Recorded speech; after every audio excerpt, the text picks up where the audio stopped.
not something that you get to see in 3v3. Junglers have that many more options available to them, and it really opens up and exemplifies some of the skills that Vainglory has on its heroes. Imagine playing Glaive, coming into this mid lane with 4, 5, 6 different ways to gank the lane, and so many options and so many decisions that you have to make as a player. That tactical diversity that SEMC wanted to create, it's true, it's here. And it really has an impact. Copycat onto Gary. Gary's going to pop that healing flask. He should be able to get away.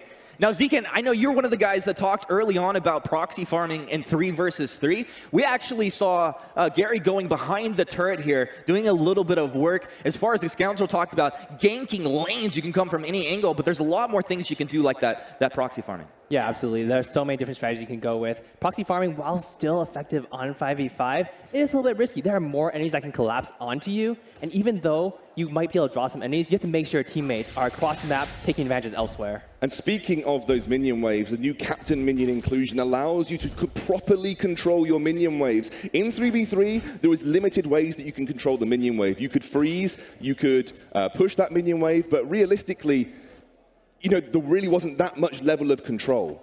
In 5v5, you can get a slow push going. You can set up for a split push. You can have 2 lanes pushing at the same time where you siege another lane. The depth of minion wave control in 5v5 is unparalleled. Copycat finds one, goes in for Neon Fire. He's going to respect the turret, but a suppressing fire comes in from downtown. A lot of damage coming out here. It looks like, river shops are going to be spawning in just a moment. Now, this is another important strategical point across the map that's going to be on both sides. Zekan, can you break that one down for us? Yeah, absolutely. River shops spawn both the top and the bottom river on the sides, across from the boss pits. And one of the great things about them is because they spawn at 5 minutes, the early laning phase is undiluted. If you are able to push your enemies out of lane, they still have to recall. They still have to go back to purchase to heal up. But now, with the river shops spawned, you can go shop in a river and have a much better time. Those river shops opening up allow you to be a little bit more aggressive in terms of where you want to purchase those items. There we go. Trogdor looking for Jazz here. Jazz is going to find the stun. Trogdor knocks him back. These guys having some fun in the lane there.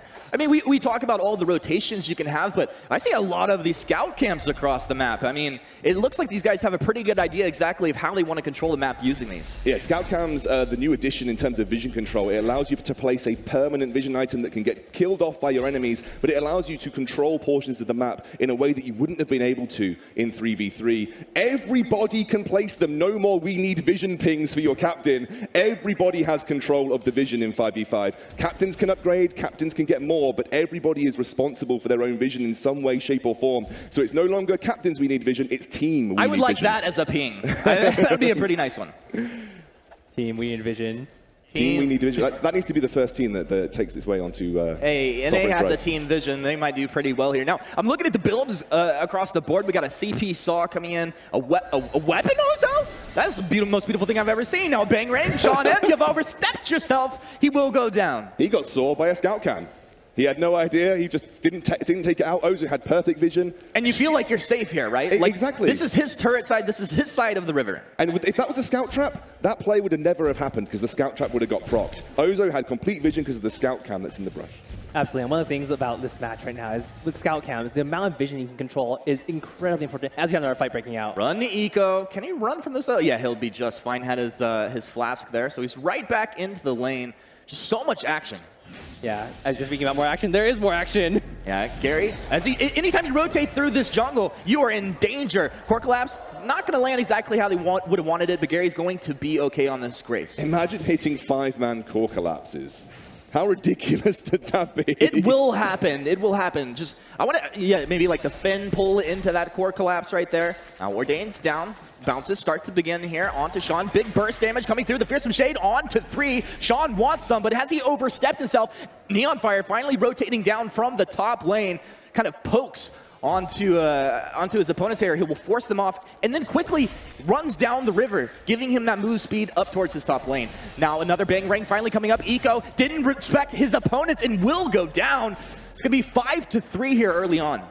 Yeah, gotta put on the scout cams, right? Exactly, those scout cams giving you the opportunity to seek vision out. And something that I want to touch on that Captain Nito touched on in his video is this edition of Fog of War, the first true Fog of War to come to a mobile MOBA. What it is you technically have it in 3v3, but it is a true visual representation of what you can see on the map. The Fog of War clearly defines what you can and can't see, where your vision boundaries are, and obviously the scout cams add to that as well. Absolutely, this is so incredibly important because it means that it is so much easier and so much more intuitive to control vision for your team and against your enemies. Being able to see exactly what you know exactly where enemies are rotating, it makes it so much better. So Zekan, it is past 7 minutes 30. Blacklaw has made his way onto the Sovereign's Rise. I think you need to, after this, a little bit of action, Humanist. Yeah, let's see, it's gonna go down. Oh, a nice little roadie run, and that's the CP Saw doing work. Bing Ring will knock the Batiste back. Cross the map! Who is this guy? And cross-map snipe from Celeste, and believe it or not, they've had their range increase so they can get across the entire Sovereign's Rise. Sean stunned up by the gauntlet, but nothing to follow. That was a couple big ultimates actually used out there. He's gonna try to port. Elements has come down, look for the buckshot. He throws it, he's got him! And he's dropped the buff. He dropped that crystal buff that we were talking about. Zekan, how does that work with these new crystal jungle monsters you can get the buff from? People drop it when they die, and you can steal it off them, right? Absolutely. But first, you have Eco getting caught out, but he'll be just fine. Eco, good guy. He's going to get out of this one, Zeke, and I'm pretty sure he's going to get out and give you a moment to explain this. All right, we're going to assume he's going to make it out of here. But the new Crystal Treant, the new Weapon Treant, the buffs they grant you when you die, they do drop on the ground. So that might seem like a bad thing, but your allies can pick it up. Your enemies can pick it up. If you're on the back foot, you can kill an enemy with that buff, you can take it for yourself. And they grant you significant boosts to your power, if you're weapon power or crystal power, meaning obviously huge impact if you manage to get them in a fight. Neon seems to have got the... How is this happening? How is a Saw getting outpushed? I guess he's CP, but he's going to get caught out by Arden coming through. It's all right. Saw defend turret at this point. Saw will be looking for some kills. We see these captain minions coming through. Now, you talked about earlier how this can add to actual lane control. Hellfire Brew, not a big deal. I mean, what's one way that you might play that out, Zekan? So the best way to play this out is, well, as Jasiel gets knocked down a little bit by Trogdor. Will he make it out? You know he wants him. Doesn't have the energy here for the afterburn. Moves in, has the stun, but Sean is there. A little bit of a teamwork, and they find the kill. All right, let's talk about captain minions just a little more. If you have a minion wave meet in the center of the lane, and you take out the enemy captain minion, just leave it there for a bit. After a little bit, like a minute or so, you'll have 2-3 waves built up, and just leave it there. It'll take the enemy turret for you if no one comes to contest it. Exactly, and the difference to 3v3, you can truly stack minion waves. You can truly employ minions in your favor to get those pushes onto lanes and take turrets by themselves. It doesn't quite happen that smoothly and that regularly in 3v3, but you can really stack them using that captain minion tactic. Absolutely, taking advantage of the multiple lanes on the map is so incredibly important. Being able to force your opponents to go defend against a minion wave means you have 5 people on the field while they only have 4. Exactly, and that brings in those whole different styles of tactics and elements. He manages to get out there. He has got Solar Storm available, Eco. You know he's going to throw it. Oh, just clips him on the edge of that one. Should be able to get out. Gary with the boost. Up, down, Gary with the plays as Eco goes down to Copycat. You got to respect this Ozo. And Ozo's gone breaking point here as well, so that's going to be stacking up through these fights. Big rank back. Gary, pretty tanky. It feels like he should get out of this with the gauntlet down. He's going to be okay. Self-defined intervention, little 3-ring circus. Holy Nova will clip him. A roadie run in. But he's not low on health, not a big deal. Suppressing fire, though, significant damage. Oh, he's boosted up. Exceptions would approve of that one. Oh, Gary's going in 1 versus 3 right now. The action all over the shop as you get a 3-man push into the mid lane, whilst the other lanes are being tended to. Neon coming down. Neon's there. Hellfire Brew, he's going to move in with the boots, turn around, but the 3-ring circus plus that roadie run. Suppressing fire comes down. Bounce, baby, bounce. The core collapse is going to go ahead and stun this off. They've lost 2. It's only 3 on the map over here for Team Sovereign at this point. And it looks like we're going to have a little bit of aggression here into this mid lane. And I actually wonder if they're setting up for anything. Like, we do have Blacklaw actually out on the map. When will one of these teams get in there and try to take this objective? I mean, this is a lot of fighting right now. Yeah, it looked like potentially you were looking for a 4-man, 5-man group up. Kestrel's kind of stuck split pushing in the side lane here, but it definitely looks like the red team just looking to group up around this Blacklaw. Again, it is something that you want to gain vision control of. It's a big objective that you'll fight over. You imagine seeing 5v5 Vainglory fights around these huge objectives while Blacklaw is breathing fire on all of the teams. It's just unimaginable how epic that can look. Yeah, but oh, never mind. Go for it. You got it, Zekan. I think they're just a little bit of poke right now, actually. All right.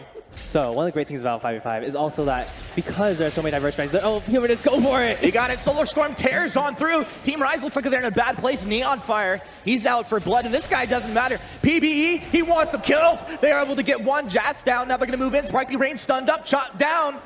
Suddenly, Team Sovereign is in a great place. You thought setting up 3-man CC combos was good. Imagine setting up 5-man CC combos. That's not right. That's not right. But with more people on the map, more people can go for Crucibles. Suddenly those echo skills, there are more ways to get around it. Lots of different build diversity can come through here as the Hellfire big Hellfire Brew. That's going to chase you all the way home, buddy. That one just burns them all the way down. Hell yeah. I like it when a sword goes down. It's the truth when they answer a buckshot. Copycat trying to get a little bit of the healing. He's stacked up on the breaking point, but will go down. Gary doing a lot of damage here. And now has Gary actually, he's leveled up his scout cams here a little bit? Absolutely. So that actually gives him a few more scout times to place down, lowers the cooldown, and he's able to place them for longer, and they'll be a little bit more durable. But one of the great things is, I feel like I don't even have time to talk. There's just action all over the map. There's so much fighting. Jazz gets back with a little bit of an active camo usage there. Trogdor really out for blood. Yeah, and this is Jasil. He's playing a sort of split push Kestrel here, and that's paying homage to the kind of different diversity of tactics that you can bring to 5v5. You could see true split push compositions. Oh, he's going to miss on that ultimate. Will find that stun knockback, but he's gone too far. Ace's high connects, but a divine intervention. Gary rotated over. This is exactly what they need to do, and it looks like these guys making some pretty nice rotations through this map, using that river to their advantage. Bangrang knocks Trogdor back, but the afterburn allows them to get into a defensive position. Peel that Ozo off, and they're out of there. Ghostwing should be coming onto the map soon as well. A huge team fight buff that the team could choose to take. We haven't even seen a Black Claw take yet because there has been so much action. Neon going in onto Soldier. Yeah, you're done. There's no way you get out of that one. Again, I like it when Saw dies. I'm an anti-Saw player. Wow. Well, to be fair, Soldier's going like Crystal Saw, not quite as effective at pushing. No. But for those team fights, he's sitting at range, using that suppressing fire. Saw Crystal Saw might be good in 3v3 on the House he Unfold. But in 5v5, when he has teammates to protect him, he is a menace. Yeah, you've got these true hyper carry compositions that you can pull out. Eco being one of those on this Celeste. And again, there's so many different types of compositions. Split pushing, team fight, siege, hyper carry, early game, late game, heavy jungle Neon invade. from the side, almost take elements down. He gets peeled off by Copycat. Copycat, you're going to be in a bad place, but they're diving under the turret right here. Fearsome Shade has split this fight apart. Copycat's in deep, but look at the lifesteal on this Ozo, plus the breaking point stacking up, a little acro bounce to keep it in position. Gary, he is that tanky support on the front line, will be able to get out of here for his team. It's only one player that's gone down thus far.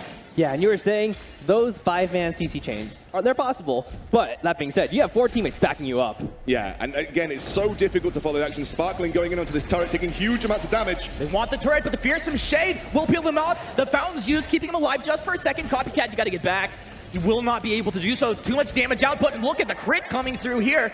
It's actually nice to see a Ringo. Hey, Ringo OP, bro. Out on the map right now. Now, Sovereign's Rise is a thing of beauty at this point. And going to push on to this mid lane turret. Right now, the blue side have been making good effective rotations around the map. Again, this is something that you can achieve in 5v5. There are true rotations. We talk about rotations in 3v3, but realistically, they're just from jungle to lane. Now you have rotations around objectives. Now you have rotations between lanes. You can group up and take turrets as a unit and look to exploit every single lane as a win condition. Yeah, absolutely. One of the great things is, watch Team Sovereign. They're running around the river. It might seem like they're not doing much, but they're dropping those scout times, getting that deep vision, making sure that when they want the objective, when they want Ghostwing, they can go take it. Both these teams very apprehensive right now. No one willing to commit because of kind of the onslaught that can ensue. That's a scout cam into Black Claw for the red side. They're going to keep tracks of that objective. As Sparkling locked up. A lot of strategical vision plays down. Sparkling Rain will use his boots to get back there.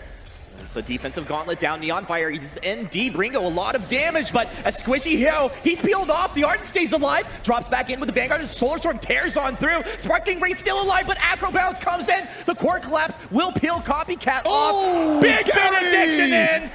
Gary just making the plays here on this Graves. What an incredible hero. They're going to lose 2. Now Rise on the run. They can't get away from the Celeste, who has scaled up 17 minutes in here.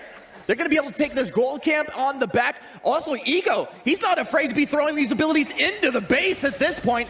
Jazz, big glimmer shots coming through. Fearsome Shade off the mark. Jazz moves forward, finds one. Gary right back in. Will he be able to get stunned up? They turn around. Gary locked down at this point. Doesn't have healing. Double kill comes through for Jaziel. Now, looks like it's a turret take at minimum here. Yeah, but that was a distraction. 2 members of this 5-man team distracting in the front line while the rest of them focused the turret. Again, the ways you can split these team fights up. I don't know how you're following the action, Humanist. This is mental. That is going to be a one-shot, one kill. I blacked out. I don't know what happened. I think that was a one-shot, one kill to check Blackclaw. I think they used that to check Blackclaw to make sure that it wasn't getting taken. So smart. Jazz! Stunned up! You're so sneaky! Oh, Ego, you know Ego was leading that engage right there. Now, they found one. How many kills do you actually have to get before you go in for one of these big objectives? Buckshot, Trogdor, Afterburn, caught him on the edge. Reflex, but he's stunned up anyway. Elements, he's got him. I think kills is a word that we could use to describe very different games. It really depends on your control of the game. If you push those lanes in, you set slow pushes up that allow the enemy to have to go and deal with them in the side lanes. Like Zekant said, you can commit to an objective like that as Soldier. Yeah, Soldier, he's going to be caught out there, and he felt like he could get a little bit more done. Now, the scout cams are placed here. You can see that Sovereign scout cam will be seen out by Rise, vice versa as well. So these guys, they need to get in there and actually clear those out as this vision starts going down. That's a big push in the mid lane here for the blue side. Both Sean and Eco moving in. Gary, the baller! Gary gets in there, calculated, throws the fountain. He will go down, but they get pretty good chip damage onto this turret. Yeah, they do. Again, you know, when you take down an armory, it's really impactful, Zeke. And you manage to, I think you weaken your enemy minions so you can get a slow push in that lane consistently, right? Absolutely. The way it works is you actually strengthen your allied minions, you weaken the enemy minions, and it also weakens the Vein Crystal abilities. I think the Vein Crystal, if you take one of the armories, loses its targeted missile ability. It only has that stun ability left, from what I remember. It actually, well, Trogdor going in for the steal, not quite getting it. Elements making it out with that crystal buff. Just whipping on that ace aside, but not a big deal. Yeah, the way it works is actually the empowered Halcyon missiles become, instead of 3, they become 2, and they no longer slow. Yeah, I understand. Oh my goodness, the CP Saw doing work. The one shot's going to come out, a little bit of damage, but it's negligible. Fountain's out, suddenly Team Rise are in fighting shape with the gauntlet down. They move forward here, flexing their might in a 5 versus 4 situation. Neon Fire's gonna stutter step, trying to move back, stack up that breaking point. Copycat's in, trying to show him he is the boss, he is the Ozo, but split apart from his team. He's taking out 1,100 damage on that Saw. Feels pretty good, man. Turns around, drops the suppressing fire. Rise are going to be able to get out of it. They just lose the Ozo. Copycat, a little bit overextended there, but he did set his team up for a really big push. Gary going in. He has got no fear on this Grace. And I feel like this should just be like a weapon Grace at this point. He's just doing so much work. Big Fearsome Shade actually tearing on through, and Team Rise got to be pretty careful. I think he heard you. He's picked up a 6 sins. Gary looking to go aggressive. Very smart, Gary. I like it a lot. Very long range composition coming out from the red side. They've got CP Saw, they've got CP Gwen. The only person that really dives in is this Ozo, because Jaziel obviously pretty much playing a Glimmer Shot focused build, but with the addition of Bonesaw. So they're playing a long-range poke style composition. Yeah, obviously, but what I want to see is, I want to see one of these teams take control of one of these objectives, get that vision control down. Sovereign, they've been doing a pretty good job of it. Rise has not been contesting it so much, but Sovereign really needs to make a move. Fearsome Shade trying to peel off here. You guys are pretty low. Looks like Sean's caught out. He gets the Divine Intervention. Ooh. He will stay alive.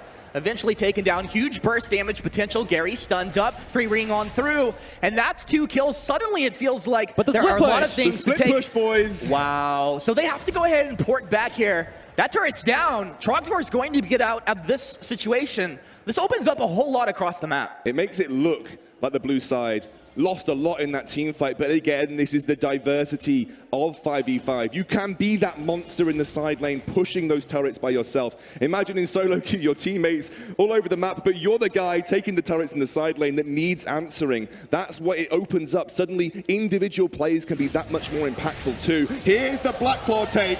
All right, this is a huge advantage if they can capture this objective. But it feels like it's going to be contested. I mean, you see on the mini-map here, Solar Storm comes on through, but it's kind of off the mark. Maybe thinking that's where they peeled him back. Blacklaw has been unleashed, and potential fight will come out here. Trogdor, he started the engage. They need to stay alive. They can't defend this push if they lose heroes at this point. Bingring comes in, blocked off. It will be Sean to go down first. Now, Aquabounce comes on through. Trogdor tries to peel, but he goes down as well. They've lost 2. And suddenly things are looking really good for Rise at this point. They come on in, Copycat's there. Ozo doing work, this weapon Ozo, a thing of beauty. But look at Blacklaw burning down the mid lane here. A huge execute from Saw. Drops the suppressing fire. Gary goes in, but has he bit off more than he can chew? It sure does look like it. He will go down. And a bit of a disaster here for Team Sovereign. Wow, they played that fight so well. Sparkling Rain managed to separate out the entire 5 members, trap those in there, and again, they got heavy zone control with that Saw, with that Gwen. The huge damage going down onto this armory. They're onto the armory. The armory has been taken down. If they can get out of here without losing any heroes, it would be huge. Fearsome Shade, able to find one, throws them into the wall. CP Saw, yeah, he's going to go down. Neon Fire making the plays. Looks like Neon wants to chase, but they've still got to deal with this Blacklaw. Yeah, he's going on the Vein Crystal. Eventually, it should be able to target him down. I think he takes increased damage from the Vein Crystal when those Halcyon Missiles target him, but they should be able to get him down before that. That is the first armory of the game going down. Mid lane has become much more impactful. There's a lot more strength coming through for the minions in that mid lane on the blue side. Absolutely, and one of the things you saw right there was the Team Rise. They were able to take down Blacklaw and push with it. Pushing with it is very effective. However, you still have other options. If you want to leave it in the mid lane and take a side lane, go for it. And this is fantastic for teams. Oh, as you see, Ghostwing is being started. Yeah, Saw's not quite up yet. Ghostwing is going to get started. This is a quick take of an objective by the blue squad. This will give them a team-wide buff that will make them excel in team fights, and they still have open lanes that they can look to push. That top lane has just the armory standing between them and the Vein Crystal. This is going to be unanswered. The vision just isn't there. Now, as we look at this, this is a huge take, and it's a defensive buff that you're receiving, but do you see this as more defensive or an offensive tool? I think it can be a bit of both. It allows you to recuperate outside of team fights, but also allows you to go into team fights with a little bit of extra strength. And absolutely. The way this buff works is that while you're out of combat, you get extra health regeneration, you get extra energy recharge, and you get this regenerating barrier, which is pretty sweet. This is pretty interesting movements coming through here. As they move up as 5 into this top lane. You can almost sense some fear here. Von C would not approve of these rotations. You can almost smell the fear on these players right now as Rise so close to maybe closing this game out. Now, they move in. A huge clash. Look for the stuns into this gauntlet. They're going to turn it around. We'll lose one as Jazz drops down. Trogdor dropping low, gets the Divine Intervention. They have to kite backwards. You have huge burst potential, but you're so squishy. They move in. This is Elements back. Gary zoning them out. Copycat goes down on the front side. Sovereign have flipped this one around while their base is in shambles. They have taken this fight. They move in. Fearsome Shade takes down Soldier. They don't lose anybody. What an epic fight coming out of these guys. And that is the danger of overextension. Team Rise, they went a little bit too far with that Blacklaw push. They didn't get the vision that they needed for Sovereign. And Sovereign, they went for that Ghostwing and were immediately able to turn the game around. And they have that big team fight buff that Ghostwing provides. That's this is a long respawn. Have these guys into this game right here, right now? Right here, right now, Humanist. Oh my goodness, it looked like this was going the other way. They defend on a sliver of health. They turn it around. The respawns are too late, and they've done it. They've won the first game of 5v5. Vainglory. That was a lot of fun. I barely knew what was going on, but I can darn hell tell you I enjoyed myself. I mean, just the depth of strategy that you can achieve in 5v5 over 3v3 is just incredible. 3v3 is a great game mode. It has built this foundation for Vainglory, but 5v5 has taken it to another level. Absolutely. You saw the split push. You saw a single Glaive saving his team from destruction. It could have been terrible for them. They could have lost the objectives. They could have not gotten any turrets, but Glaive, he forced the enemy team to recall, and it was fantastic for them. It really was. I mean, we saw huge plays coming out of the Grace. We saw huge plays coming out of Trogdor on that Glaive there, peeling, getting the heals. These guys, there was a lot of faith in each other as a team overall. And you just saw how impactful those game-ending buffs are. That's the point of these huge neutral objectives. They are supposed to be game-ending. We barely had time to talk about the jungle because how much action was packed into that game. But Ghostwing, you take it, it gives you the opportunity to straight up end the game. All right, there was a lot of action. We need to catch our breath over here. But to break that one down just a little bit, get us set up and move us forward, we'll throw it over to Munchables at the desk.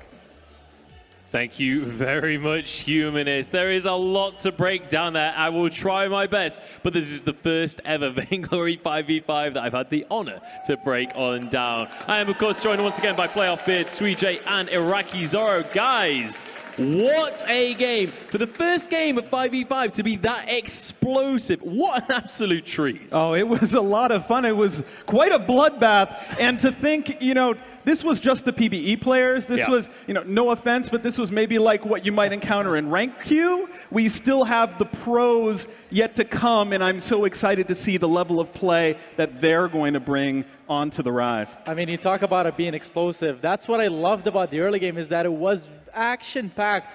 Everywhere on the map, there was action, whether it's in the bottom lane, top lane, and that's what I love about Vainglory. I was a little worried because other 5v5 MOBAs, they're a lot slower. Vainglory, though, keeping its identity and it's remaining action-packed. Yeah, and it tells such a quick, condensed story. You have a solid laning phase in the beginning, but it's not as long as other games, right? And it just builds up into this amazing action. The beauty, the experience, the fog of war, too. You can see when you go into another enemy's jungle, you can feel how dangerous that can be because you have no vision, and you have to set scout camp. There's so much strategic depth. It makes the game so much more fun.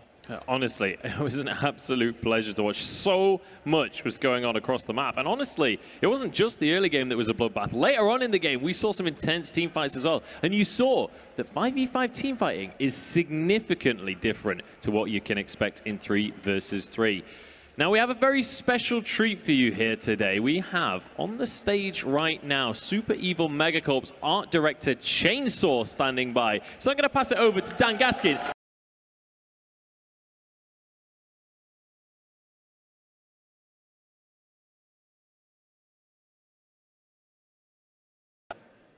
Hi, I'm really honored to be here. The first time we came here to do a community outreach, there was only 6 Singaporeans in my hotel room and we played a game, but now it's the team is here and look at you. It's grown so big. I mean, this is like, it's full circle for you, right? So you were here 3 years ago, now you're here again. I mean, what does it mean to you to see all of that 5v5 action, the fact that you were behind all of that? It's like your baby, right? Well, it is, but really, I have a really strong team of craftspeople that created this thing. It was the ability to take the things that we learned in AAA and bring it to the phone for you guys. And the other thing is it feels like I'm coming home. I was born in the Philippines, and Southeast Asia is really where I come from. And when you look at Vainglory, you can see a lot of it there. And just looking at it, it was visually stunning. Like, Thank if you. that was the first time I'd seen that, I would not believe that that is a mobile game. How on earth are you able to implement graphics like that? Like the waterfall, like the river, for example? Well, the technology for things like the river have existed for a long time, but with the Evil engine, we had the ability to take that and place it right in your hands instead of just doing something that would be the minimum effort. We wanted to create a great experience and to make sure that the people playing the game feel like they're playing a very legendary experience. It's certainly going to be a legendary experience for all of us, especially those golden ticket users in the crowd. Yeah. They get that chance to play it early as well. But where did you get the inspiration for the likes of this 5v5 map? Because you had to go from 3v3 to 5v5. The map suddenly becomes far more larger. Where did you yourself, what inspiration did you have? Well, it started with the Storm Queen. And we thought, wouldn't it be great if there was a map that was near her citadel on a rise? And when we created the map itself, a lot of it was inspired with the tabletop gaming that I used to do as a kid. I wanted to make sure that the map felt touchable and it had that kind of dungeon experience. So you were one of those kids that would always all the annoy your time. parents with like the tabletops? Yeah, okay, Yeah, I that's was right. the same. I didn't used to be senpai, I used to be kohai. And why dragons then? Because obviously we've got the 2 new dragons on the map. That's right. They're such important features in this. Why did you guys decide to go for dragons? Well, dragons, both in the East and the West, are some of the most mythic creatures that we have in our lore. So I wanted to bring that out. Everyone gets excited when they see dragons. I certainly get excited when I see dragons. sure. I could even see you backstage, your eyes just wide open when those dragons were on the screen. I mean, what's the process then for being able to design something like this? Because we only see the final product. We don't see the whole design process. Where does it start? It starts off with different people in the company having great ideas. Now, if the ideas are good, since we're a fairly democratic company when it comes to that sort of stuff, other people just come along and start helping you out and making sure that this thing gets pushed forward. And I mean, pushing forward things is of course really important, and Super Evil seem to be very driven, and you have presented a very exciting product for us all to be playing. Right. Fog of War is one of the things I'm most excited for. When I Yeah. first started playing Vainglory, I was like, where is Fog of War? And now I'm like, it's been gifted to me. Sure. How hard was that for you as a design team, having to implement that? Well, for the design team, it was very easy. And I would risk to say it might have been actually very easy for Tommy as well, who did the technology for it. The design team, all our job was to make sure that there was a strong contrast between what is not being seen and what is being seen, so that we have clear gameplay implications and not just a pretty picture. All right, well, before we wrap this up, Sure. what I really want to know is, what are you most excited about in Vainglory 5v5?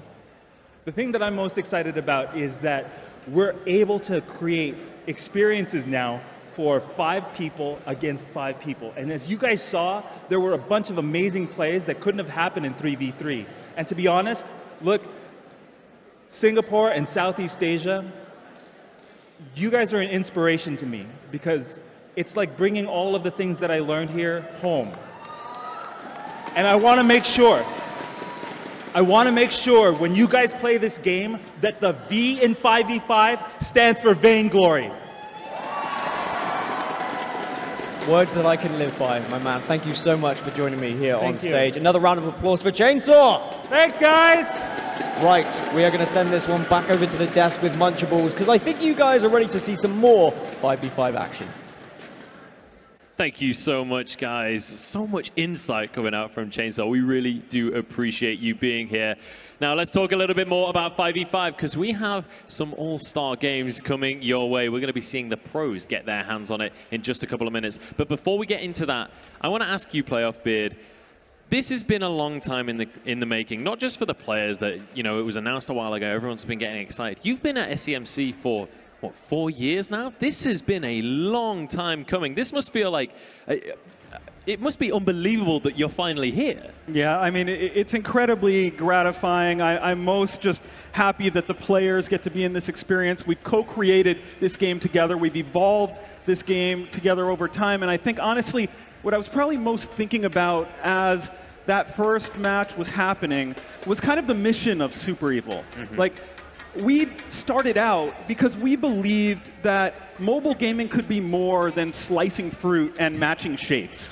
That players who were mobile first, they deserved and were capable every bit as much as PC and console gamers of playing deep, rich, strategic games. And so to see this now, it's like, for us, it's about, we have to continue to push the industry forward. We have to continue to push the mobile platform forward. That's what we stand for, being on that bleeding edge, and I'm incredibly proud of all of the engine optimizations that the Real Curl and his team have done to be able for us to bring 5v5 to life at this caliber. Yeah, honestly, it absolutely came to life in that first game. Now, obviously, we have a couple of gameplay experts on the desk with us, so I want to ask you guys, we've just seen that first game, and as Playoff Beard said a little bit earlier, it kind of looked a little bit like a ranked queue game, right? Just very jumbled compositions, a lot of kind of messiness. What are we expecting to see different now that we're going to be seeing pros step onto the stage here? Yeah, I mean, that game was fun to watch, and it was a great experience. When pros play it, there are 3 objectives on each side of the map, right? There's a healing terrain, there's a gold toad, I can't wait to see what that looks like. There's Black Hall, and then Ghost Wing spawning. There's 8 objectives on the map that could set up some amazing strategic plays from both sides of the team. Maybe when someone takes a Black Claw, the other team takes the Ghost Wing to counter, right? There's a lot of things that you can do, from split pushing to counter to trading. I mean, it's amazing to see what the top teams will do with 5v5. Yeah, and even more advanced strategies, things such as swapping lanes is something that I want to touch on very quickly. If you're in a losing lane matchup, we saw in that match, red side had a glaive lane versus a Kestrel lane. That's something that you don't want to go up against. So if you're a pro team that understands the game a lot better, you could send the Kestrel to the other side of the map, swapping your lanes and creating some sort of an advantage for yourself so that you can pressure those objectives Glaive also used the weapon treants and the jungle that are available to each team to dominate the lane and bully the Kestrel. So much about the 5v5 that we can see come out more from these pro teams. Absolutely. Now let's talk a little bit about the teams that are going to be stepping onto the stage shortly. And we'll start off with the Southeast Asian home team coming on in. It's going to be the Renegades. Now these guys domestically have been dominant, unfortunately falling short at the Unified Championships, but they made it to the World Championship anyway, apparently. I think it's about time that we introduce them to this stage. So ladies and gentlemen, join me in welcoming to the stage, Renegades. Renegades is the team coming out of SCA. This is a team that's been playing Vainglory for a very long time. In Spaghetti, one of playoffs' favorite players. You can take that one, player. Oh, it's absolutely true. I love Spaghetti. He's my original favorite player. But really, this Renegades team, they were putting up 50-point seasons in Vainglory 8. It's completely unheard of. They got upset in the spring and the summer championships, which is how they find themselves on this stage for 5v5 instead of the tournament proper. But it is going to be a treat to see this team. Many people believe this is the best team out of Southeast Asia. Absolutely, and I'm excited to see what they're going to be able to do in 5v5 as well, because they've had some extra time to practice. These guys knew that they were coming here for this. Sweejay, what are you expecting out of this team? What kind of coordination are we expecting to see? Yeah, with 5v5, you have to think about top lane and bottom lane, right? The bottom lane is like the development lane. You put the hero that you want to scale. The top lane is your pressure lane, your advantage lane. You want to rotate really quick. That's where your jungle shop is. So expect to see some plays when that jungle shop pops up in the 5-minute mark. Who is going to make that play? Take that, buy that item, get the kill, and then push for objectives. All right, we'll see who is going to be able to take those early advantages. Now, we've only got 5 players on the stage right now. Usually in Vainglory, that would almost be enough. But we're going to have to double that one. So join me as well in welcoming East Asia's own Rox Armada and Detonation Gaming. The former world champions Rox Armada and Detonation, the best team from Japan, will be representing East Asia in this 5v5 matchup. It'll be very interesting to see what these aggressive players will bring to the 5v5 map. This is also a fight of regions. We have East Asia versus SCA, two very close regions geographically and when it comes to how they play Vainglory. So Rox Armada, we're going to get to see them play on the stage a little bit more in this 5v5 matchup.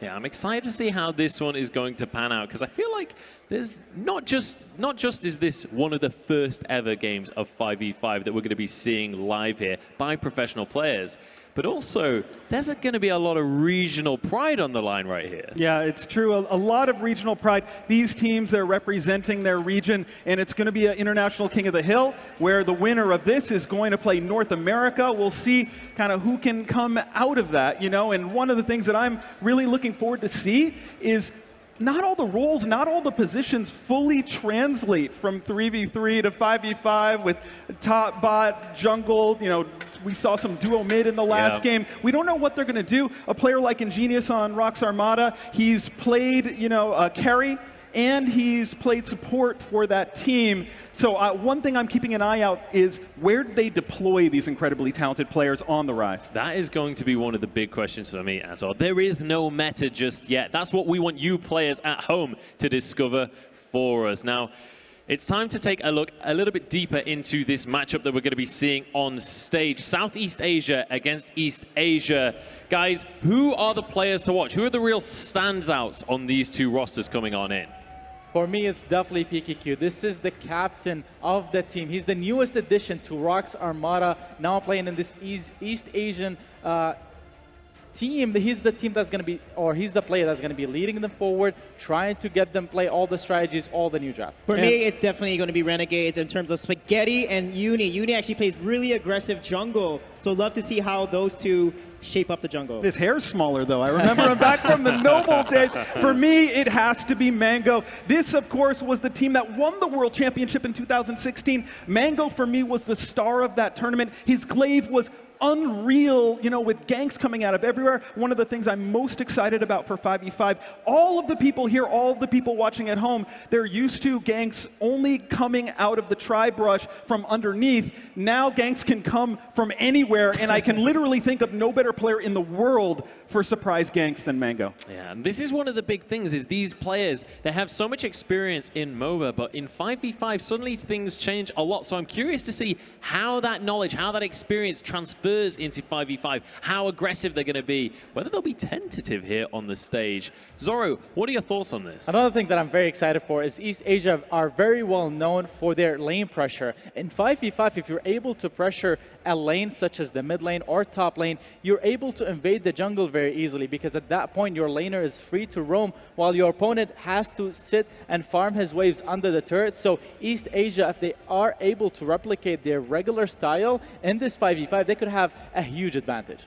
Yeah. Please. And for me, its positioning is everything in this map. You think about how important the team fights are going to be mid-game to late game. It's all about how you position. Watch the position. Watch how they're going to sneak up on each other. Watch the focus. And finally, watch how they're going to combo all their abilities. Because 5 people comboing 1 person, that's a bloodbath. You know what else is going to contribute to this?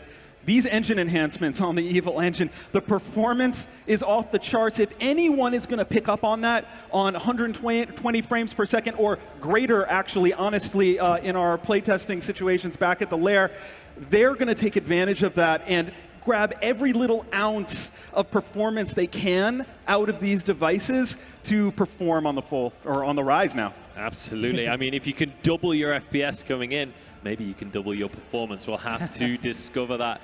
I am going to put you guys on the spot now a little bit. Obviously, we're going to see some changes in heroes coming on into 5v5. Global ultimates suddenly become a lot stronger. A lot of abilities are going to be changing.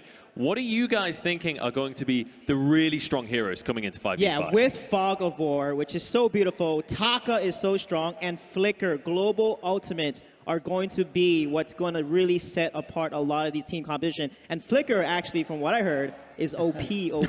I'm looking forward to the heroes that have actually been modified specifically for 5v5. Who wants to see 5 Fortress Wolves? Right? Like, who wants to see, fully global ranges on some of these heroes, like Baron, So that's going to be a lot of fun. And, of course, the hero very close to my heart, to Nivmet's heart, to Shinkaigen's heart, Churnwalker. He has not been nerfed for 5v5, so you can see him hook 5 heroes at once and maybe some jungle camps as well. We've got to get on into the game. It is time to kick this one off. Ladies and gentlemen, please join me in welcoming back our casters. It's Kent, it's Excoundrel, and it's Humanist. Thank you very much, Munchables, and I think we're very excited as well. A little bit of a regional matchup here for our first professionals. And there they are, your first professional Vainglory players on the rise. Now, how would we expect things to switch up here, having these guys out on the map? Again, these guys have had a bit more practice with 5v5. They are our professional players. They're supposed to innovate. They're going to take new tactics to the extreme.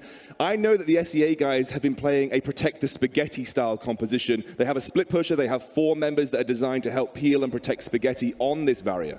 Yeah, absolutely. I think it's pretty great that I think this is really going to be telling. We're going to see which region decides to play what type of composition. And as you can see, East Asia, they have a very dive-heavy composition along with a lot of range. Look at this. We have both teams splitting up to either side of the jungle. So we're going to have 2 different jungle starts, and both the teams are doing the same thing. Vivi Royale over here with Vivi Kiz on the bottom side of the map. They look like they're going for a traditional ranged carry support style lane.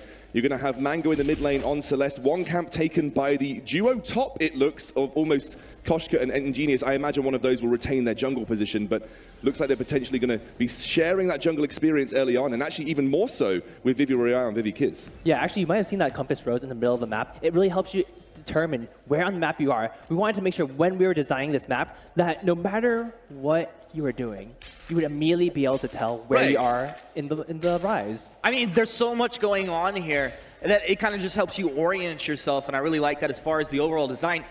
Something else I really like, Mango in the lane. Oh, Dreams buddy. do come true. And Celeste as well. Mango on his Celeste. Ingenious already starting to put pressure. Uni and Shingy looking for a bit of a early lane shove onto Ingenious here. And it looks like Ingenious will be just fine. He did have to pop that healing flask, but he will be okay. He has that Book of Eulogies, just needs to get some last hits. Look at all that vision control, all those scout cams around our Japanese bot lane. huge amount of pressure on the bot lane. Varia now has got, working towards that alternating current build with some minion candies in tow, really taking advantage of what the lane pressure can do. Yeah, it's actually a very interesting build. And one of the great things is that, watch, as the players are moving forward, as they are buying their items, it's actually very telling on who is winning those lanes. Because when you're forced back, you have an opportunity to purchase, but it means you might get shoved into your turret. Yeah, you have a longer time period or longer distance to get back to the lane, so therefore those backs have got to be more well-timed, especially before that jungle shot becomes available. Yeah, you should be absolutely sure that if you're backing, you have a very, very good reason for it. Because right now, you might see Ingenious might be losing some CS right there. I think it's really interesting. Like, obviously, we have our junglers here, and you want to be taking your region camps, but you can do those really interesting things, right? So you give it to one laner, you can prioritize another, and then just move through the map or stay in the lane. Right here, things are a little bit more quiet than our PBE match. Yeah, they are a little bit more calculated. The PBE guys, they loved to brawl. They looked for those fights all the time, but this is a more traditional style of play you'd expect from our pro players, a bit more calculated. PQQ looking for an opportunity to go aggressive here. Will get spotted out by that scout cam. Suddenly, counter jungling is a little bit harder to do. Yeah, you can see right now, Chingy spotted out by that scout cam too, so very well placed by Mango, making sure that if there's a game coming, he'll be just fine. The delicious mid lane right here. Chingy's looking for that afterburn. And he's got the stun there. Stormforge Spear from downtown. He got him. First blood, SEA. Look at that combination. Chingy's gonna... PQQ's here, though. Healing flash from Chingy. This is PQQ. He has the movement speed. He has the damage. One more attack will be able to take him down. Look at that. Healing is so good. PQQ able to finally get a kill. Jump jets in. Royale comes into the lane. SNK is going to be looking for some hook and chains. Misses his first. That's a pretty long cooldown. It looks like he will respect the power of East Asia.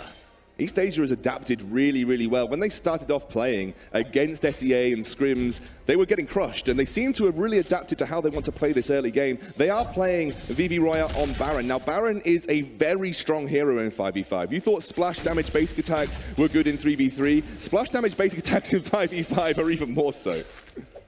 A little bit of a stun coming out. Kiz peeling for his teammate there. But as you said, obviously, the splash damage is going to be huge.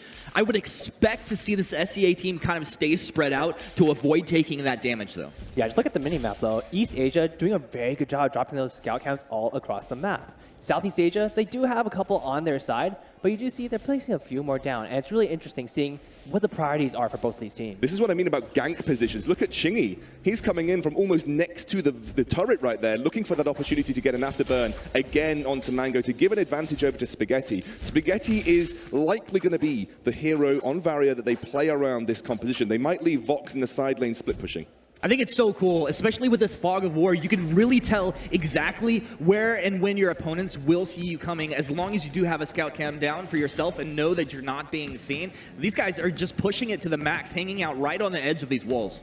So Chingy's doing a lot of roaming around the map here, just making to look sure he impacts every single lane. Junglers are so impactful in 5v5 because you have so many more decisions. As a jungler in 3v3, you would gank one lane, or you'd gank on counter jungle your opponent's jungle. Now you can gank bot, mid, top, counter jungle both sides. You can do a hell of a lot of stuff on the map. Yeah, absolutely. And one of the great things about being a jungler, or even a support or a roam, is that you can put so much pressure just by not being on the map. If your opponents can't see you, they're scared. Exactly. There were only limited places that you could really be on the 3v3 map. Now there are infinitely more possibilities where you could actually be in those vision, those scout cams. That is what's going to allow you to be able to push a lane without fear, be able to look for counter jungling opportunities, because if you're just not on the map, if you're in that fog of war, no one knows where you are. I think it also makes abilities like your Heliogenesis pretty powerful as well, to be able to hang back and throw that down, to see who's lurking in that brush and keep yourself safe. Actually, Mango can stay on an island, you see, by himself pretty well. There's 3 heroes from both teams down in this bottom lane. PQQ is looking to maybe play around. He knows that Chingy's hanging out in that brush. Now, here is exactly what you can see. This is East Asia, doesn't have the vision in the brush there. We're kind of toggling that vision on and off, just to let you know exactly how that's working out for this team. No reflex blocks currently on SNK or on Aeon, and PQQ is now level 6, that classic Koshka level 6. You can look for an engage with that Yummy Catnip Frenzy, look to combo off the heavy damage that Vivi Royale has invested in. 2 6-ins and a heavy steal. He will hit pretty hard. There's the vision for PQQ. PQQ, have you overstepped yourself? Sure does look like it. Spaghetti takes him down. Hits him with the first chain lightning there. It's pretty tasty. Southeast Asia up 2-1, and a lot of pressure coming out here. And Zekan, what we're seeing here is a true laning phase for Vainglory. You know, a real period of the game where you as a laner have a direct impact on how you perform and your team performs. Yeah, absolutely. And that is something that we very much wanted to ensure that we had in Vainglory's 5v5. We wanted to make sure that if you enjoy that laning phase, you had the opportunity. But if you like those roams, you can do those too. There's really smart vision that just went down. 7 minutes and 20 seconds, they dropped the scout cam. Blackclaw has landed. So you can already see the high strategical value of this item coming out here with these pro teams. And EA have really adapted to those timings, knowing that Blackclaw is a very powerful objective. If you look back to that PBE online game that we just saw, a single Blackclaw take pushed all the way through to the armory. So it is such an important objective to retain control of. Yeah, those objectives on the map, both Ghostwing and Blackclaw, the longer the game goes, the stronger they are. So if you get those in the 20-minute, 25-minute mark, they're incredibly powerful for your team. However, early on, they'll do some good pushing still. Yeah. Looks like Uni up in the top lane. Poison Shift build. Not much changing for Vox in this circumstance. Ingenious working towards a Serpent's Mask. So Poison Shift versus the Serpent's Mask up in the top lane. Vivi is left by himself right now. And I've got to say, Aeon and SNK, they are not letting up on the push. Why would they at this point? I mean, they have control. It's exactly what you want to do. You want to control that lane, especially with you have Chingy rotating around from the top to the bottom. By the time your jungler shows up, if you have control of the lane, you're ready to capitalize. Yeah, EA is actually playing a very tempered game right now. Ingenious and PQQ running into Chingy could be a little bit dangerous. They were looking for a roam. They're looking for a roam to get onto Spaghetti because Spaghetti has been unhindered in his farm. They're going to continue here. Block comes through. Nice block on that Yummy Cat and Frenzy. Ingenious will be able to get back here. SNK making the rotation up into the lane. Right there, Chingy actually dropped down his scout cam, revealing his opponents. That's why he didn't get ganked there. Now Chingy goes in, bursts down. They juggled that damage and managed to stay alive. So huge plays out of East Asia there. Yeah, Chingy going a little bit over aggressive. Those turrets hit really hard. You have to be very aware of them. But again, the damage has already been done to the EA composition. VV Kiz has got to essentially roam up here to prevent this turret going down. It is a slow, grinding process for SEA, but they are slowly winning the mid and the bot lane pushes. Yeah, absolutely. And that's such an incredibly important thing in this game. If your turret is under siege, you need to be able to rotate to help your allies. Push out your lane, rotate to another lane, make sure that those turrets do not fall.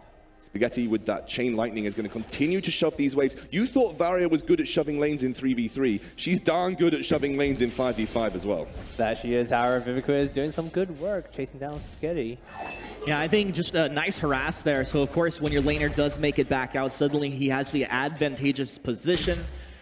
A lot of damage coming out here, Minion Candy. It's just a slow siege, and this turret will be going down fairly soon if he doesn't get a little bit of reinforcements. Kiz finally here. He'll block off the stun.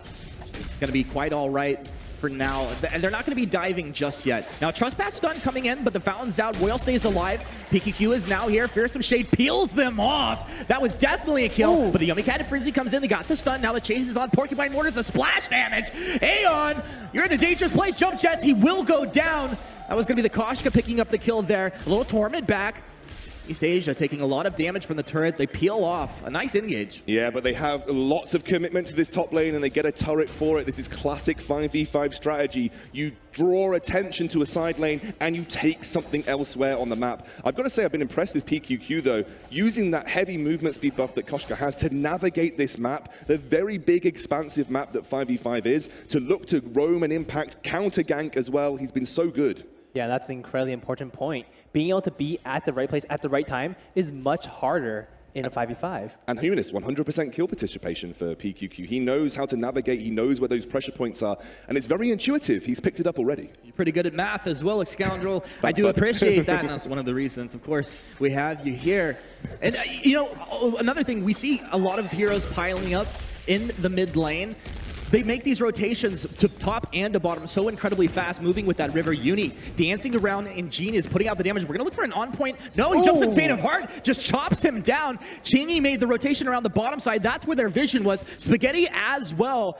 And they're going to look to kind of cut him off here? No. I think they're going to leave him as he is. Looks like Anvil's Hammer is actually going to be coming through. Yeah, tried to use that ultimate.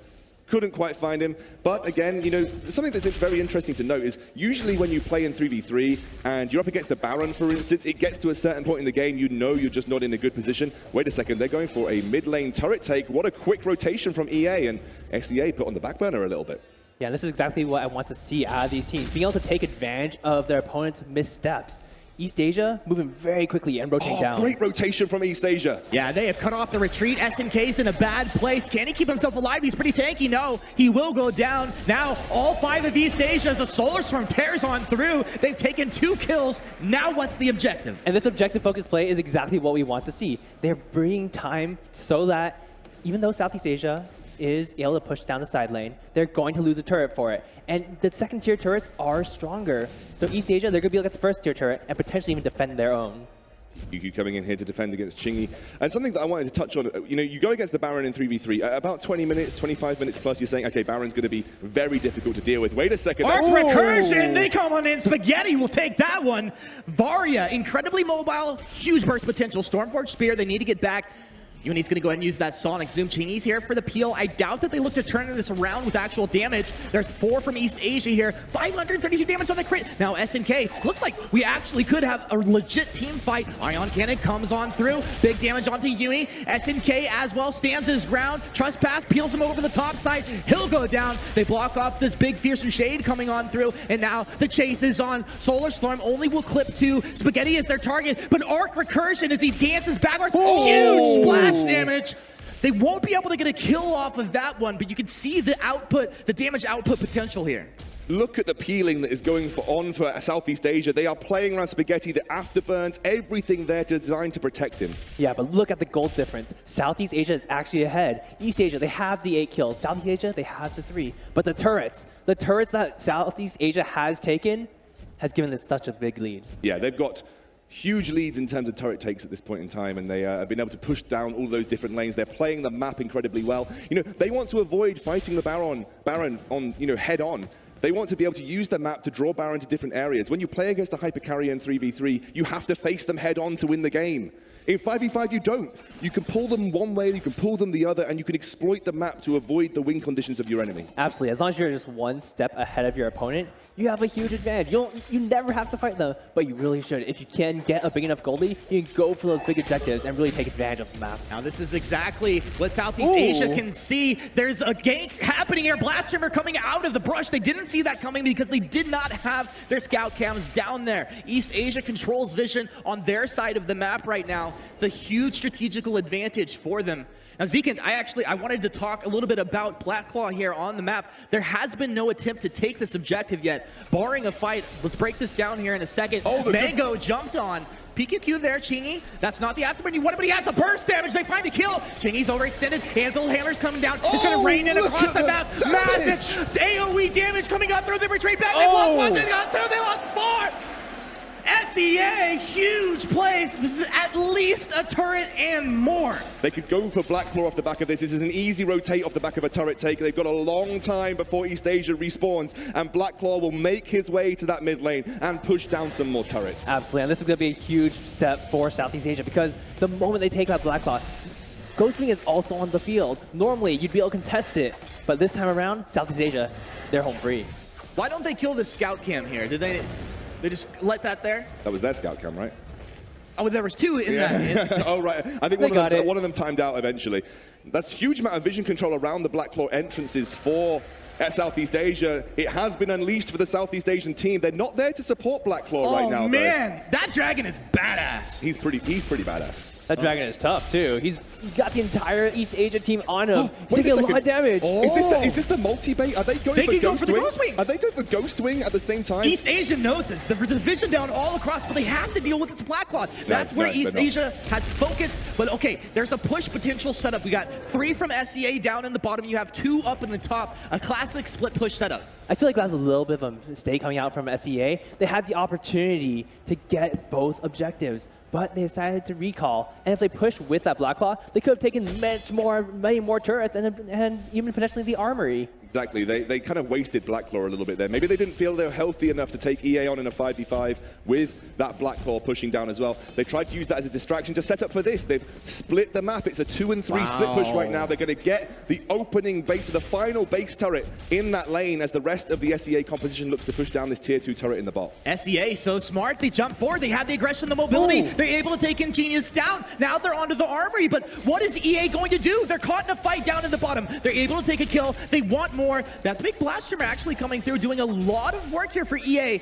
Aeon wants to kite back. Anvil's hammer is coming out of that Varia. Does he have the damage to actually find the kills? Whale dropping low. Whale trying to trade out the damage. So He will run out. close! Big plays coming out of SNK to set his team up. And now Quiz just has to run on the back foot. It is a bloodbath across this map. And this is exactly what we were talking about earlier. Being able to pull your opponents across the map, being one step ahead of them. Taking that Blacklaw, even though it looked like they just gave it up, they were able to take such a big advantage out of it. Exactly, Zeke. It may feel like a Baron is going to scale into the late game and get a 5v5 and just obliterate everyone. But SEA are saying, we don't need to take a 5v5. We can go 2 and 3. We can split you across the map. And if you commit to a fight on the 3 members in the bot lane, we're going to take everything from the top lane. It is classic split push, and they are executing it so well. Yeah, you might see East Asia, they lost 1 army. This means that lane is going to be permanently pushing into their base. This is going to make it very difficult for them to make a comeback. However, Ghostwing is on the field. Southeast Asia, they're likely putting their eyes on it. And if they can get the scout camps, if they can get the vision control around it, it'll be fantastic That for is them. actually so incredibly smart. They've balanced the map, so suddenly East Asia have to consistently apply resource up toward the top side of the map when the bottom side of the map is where they want to put their focus. I bet they're going to slow roll this one right now because there's no reason for them to actually force anything just yet. So they've got vision control, Southeast Asia of Ghostwing right now. When you place a scout camera down and your opponent already has a scout camera there, you can get rid of their scout camera, which has allowed SEA to retain control of Ghostwing, and it's made it very awkward for EA. If they can't see SEA on the map, they're going to have to react, and they're going to have to react potentially to Ghostwing. They might move into a trap. Yeah, I'd love to see what East Asia can see right now. Where are they scared? There we go. There we go. And that's That's fantastic. a scary map right there. They know they're in this side somewhere because there Right. is a scout camera just outside this bush. So that was a great scout camp for them. It just completely saved them from face checking into a bush. And this means that they are more easily able to get more vision down. Mango walks forward. He's knocked back. The wait for it's going to come down on the he's top just side. gone. They have lost there. So left. Huge blast hammer. And suddenly they're falling like flies. It's traded 1 for 1 now. They're going to try and get back. Blacklaw has landed back on the map. Spaghetti will go down. Ingenious. He roams a bit forward, but knocked back. Chingy goes down. Huge plays coming out of Southeast Asia. Vivi Royale, he is now here. He has the burst damage, though. East Asia has stepped up. The kill! Wiped them across the map. And suddenly, the prize is East Asia's. Wow, that was playing right into East Asia's territory. They have a composition that is designed to function really well in a 5v5 scenario. The grouped up damage, Celeste Supernova, Baron Explosive, basic attacks. It's exactly what they wanted. But take a look at Ingenious. He has gone for that heavy dive, and Varia is weak to people with really good gap closing. They can't even take Ghostwing. They don't have the damage. Ghostwing is just too powerful. Oh my word, Southeast Asia are going to have to think about their strategy. I don't know if they can go for a full 5v5 right now. Yeah, they're a little bit split on their call right now. They're like, should we let go? Should we keep taking it? And I mean, you want to take it, right? But you have to at some point make that decision. And here's a replay we can break down just a touch. Let's have a look at this. They look to make that initial engage, but look at Ingenious. He knows where his targets lie. He wants to go for Spaghetti. They focus. Just kidding. Just kidding. Blacklaw's unleashed. But realistically, everybody barreled in on Mango, but they grouped up to barrel in on Mango. So Baron got huge damage off there. And when they split up and tried to split back, Ingenious went for the primary target, which is Spaghetti. Spaghetti is the sole hyper carry. Yeah, you have Vox, he's okay, but Spaghetti is the one that's hyper carrying here for SEA. Whereas there are a couple of hyper carries for East Asia. You've got to split your focus a little bit more. Even in some scenarios, people consider Blackfeather a really good late game carry. Yeah, you can see right here, Southeast Asia, they're pushing with the Blacklaw. And they have the split push going on in the bot lane with Chingy. Oh, Chingy's down in the bottom. He may potentially fight if it looks good for them, but currently they're going to let Blacklaw just go to work here. East Asia on the back foot. They want to get some chip damage, but they can't overextend and go down. This is the Angel's Hammer. Spaghetti wrecking through with the arc recursion. He's jumped forward. Huge splash damage coming out. East Asia, they've lost no armory in mid and now in top. They're going to block off the splash hammer, jump right back in. Solar Storm tears on through, but the fountain comes down. Aeon, he stays alive. They've turned it around. Royal's down. Ingenious is down as well. SEA, they put the boot onto the throne of East Asia. They're down. Southeast Asia look like they're about to close this out and take the first professional game of 5v5 Vainglory. The Vein Crystal's down. They have done it. SEA. And what a game that was. That was incredible coming out from SEA. They really took advantage of the entire map. forcing those split pushes, making East Asia play to their own game. And Ghost Wing wasn't even an objective. They tried to go for it. It was too powerful off the back of that team fight that was so close between the two of them. And they exploited a tactic that tore apart a hyper carry tactic. And the benefit of Blackclaw is it's ranged. It attacks the turrets from range periodically, so it's a little bit easier to siege as a unit that wants to stay safe from the backline. That's what allowed Chingy to move to that bot side. And because Glaive is so mobile, because he has Afterburn, he could very easily commit to a fight if it broke out in the mid lane. Spaghetti, though, the Southeast Asian hero, jumping in, blowing up Vivi Royale. Unbelievable. I mean, Spaghetti was doing work there. Varia, you can see the power of Varia actually out on this map. It's incredible. Using the ultimate, comboed up with the arc recursion, jumping in, dancing around. Incredible stuff. There's a reason that they added more than 3 targets with the Chain Lightning for Varia. It was gearing up for 5v5. It was beautiful to watch, especially in that last fight. Obviously, Varia in a 5v5 scenario is going to be good. They managed to exploit it by kind of pulling East Asia apart. They found an opening to get onto Baron. At least Spaghetti found an opening to get onto Baron. I wouldn't have bloody seen that. And he jumped in and blew him up. And once Baron's down, you've taken off half of the hyper carries that they have left. Yeah, I mean, we saw East Asia early on through the laning phase. Looked like they had a bit of advantage. They were kind of setting the pace up from top lane to bottom lane. They had control of the jungle. They stole some camps away. But as we transition into the mid and the late game, there was huge objective takes out of SCA. I mean, Zekin, was there anything that really stood out to you there? Absolutely. I think both of their teams play their team compositions very, very well. East Asia, they were trying to stall out the game, get their hyper carries online. The Baron, the Celeste, so incredibly strong later on. But Southeast Asia, the moment they got to mid-game, they just tore it apart. And I know one of the worries that people expressed to me was like, these games can go 40, 50 minutes, so it's 5v5. No, you can end the game. I mean, I'm okay with that. Yeah, I mean, I know you will, but you're a Dota player. But I know that they've got that 5v5 element that allows you to end games decisively and quickly, using those objectives. It's really, really, really good. And obviously it allows you to be decisive and execute when you need to. All right, well, decisive team action there. And we have a decisive guy with an interview up on the stage. Let's throw it over to Dan Gaskin. Thank you very much, Humanist. Do you just call me decisive? I guess I am slightly decisive, but a man who is very decisive is you, Spaghetti. What a performance that was from you guys. But I guess first things first, what I should ask you, how did it feel playing 5v5? It felt a lot more harder to play. You guys made it look pretty easy, well, especially towards the end of the game anyway. You've had a lot of practice on the 5v5, you guys especially as Renegades. Were you a little bit worried, were you a little bit nervous when the other team, they had you on the ropes right at the start. They were up by about 6 kills. We knew that even though we were behind in kills, we were able to split push more effectively than their team, and that would gain us the lead later on in the game. And do you think because we've got 5v5 now, there are more strategies like split pushing that are available, and maybe there's so much more that we can develop in Vainglory? Definitely. There are a lot more strategies that you can do with your team and execute, which will be very entertaining to watch for the future. It's certainly, I'm really excited, especially to see pros like you as well moving forward. Have you got an idea of what your role is going to be in 5v5? Mid lane! Woo! Mid lane for this guy! I'll probably go as something, maybe like a support. I'm more of a support kind of guy. Thank you so much. Best of luck in your next game as well. We'll throw this one back to Munchables on the desk.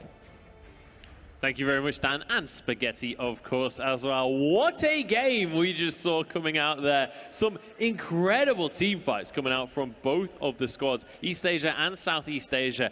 And I have to say, I was incredibly impressed by the early aggression and coordination coming out from East Asia to start things off there. One of the first times they've really got their hands on against a team that's been practicing quite a bit.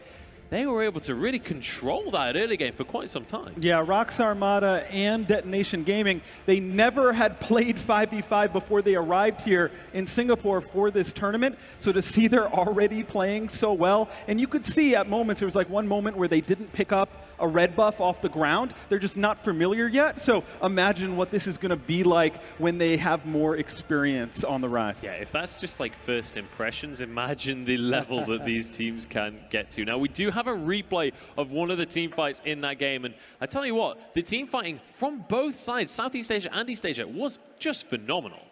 Yeah, this was a crazy play. This is why positioning is so important, especially in 5v5 vision. If you get caught out like that, your hypercar just disappears, but they're able to turn it around. And look at this Black Feather.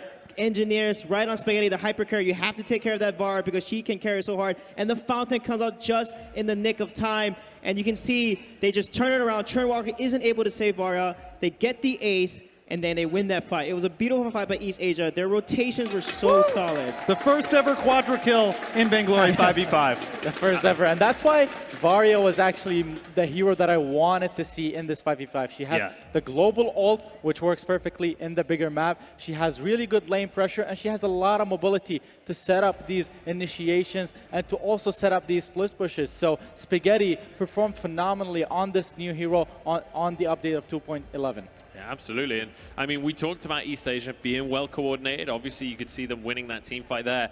But one thing we always talk about in Vainglory is, can you turn those kills into objectives? And that was where Southeast Asia really shone. The Renegades clearly showed that they had a better understanding of what objectives needed to be taken and how to actually achieve that. Yeah, on top of that, although Southeast Asia was so good at the 5-man group and rotations, Southeast Asia punished them. Their 5-man rotation to bot lane. They got the kill, they got the tower, but they split push. Chingy and Spaghetti were in the top lane. They took the tower, then they took a mid tower. So they actually traded 1 for 2. So you can see how important the split pushes are. And when you 5-man rotate, it's gotta be very decisive and fast. I have to say as well, the art and the animations on things like Black Claw coming on into the mid lane, absolutely stunning graphics with it. Yeah, and to be frank, these are still the alpha state graphics. By the time that Vainglory 5v5 releases to the general public in February, Chainsaw has a lot more up his sleeve, and it will have a lot more time. Literally coming into this event,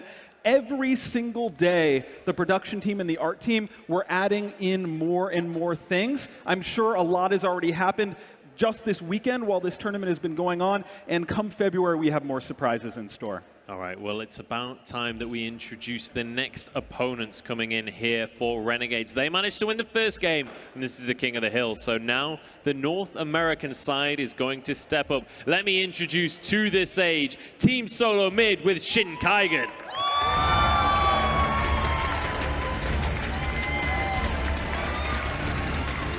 And there we see them, Flash X, along with his old friend from the Vainglory International Premier League from 2 years ago, Shin Kaigen. He made a name for himself as a super sub, played the Kesho, and won a world championship. And really, honestly, this Team Solo Mid team does not exist if not for Shin Kaigen. This team, this Ardent team, they had an emergency situation. Shin Kaigen had to fly to Korea just so that they would be able to play in that VIPL, and they went all the way. They won the title that led to getting on TSM's radar, and they got picked up. This is the original super sub, and he is clutch, and he always builds things off meta, so it's going to be fun to see what he does today. I mean, you say off meta, there isn't really a meta just yet in 5v5, so just about anything he builds will be off meta. I mean, Irakizo, you played against these guys as a team.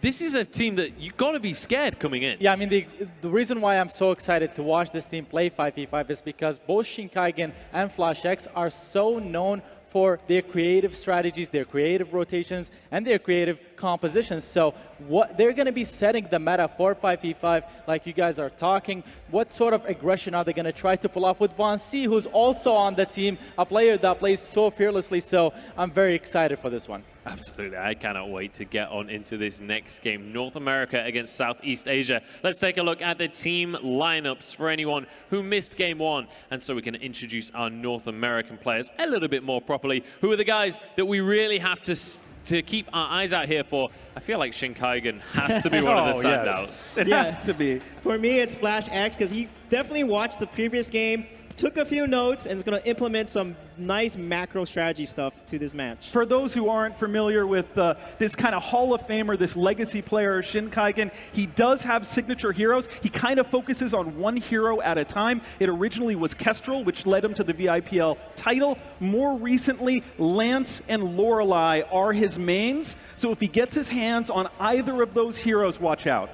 All right, so definitely a captain main coming on in, although we have seen CP Lorelei as well. I'm excited to see whether we have role swaps coming on in as well. Obviously, we know where the TSM players like to play, but we saw PQQ playing Koshka in that last game, and he was doing a damn good job in the early game. Yeah, and as the captain or the shot caller regularly of Team Rockstar Armada, you could see how well he was moving or navigating the team to set up these 5-man bot initiations and ambushes. Another thing that I'm very excited to look out for, hopefully we can see it in this match, is the teleport boots. A new feature or new item in 5v5 that we haven't seen before, that you can try to apply so much pressure with around the map, transitioning to the top lane if you want all of a sudden. So I hope one of these players picks it up. Now, one of my questions is, obviously we've got Team Solo Mid stepping onto this stage. Now, as you can tell by the name of the organization, this is a MOBA organization that came from a 5v5 MOBA.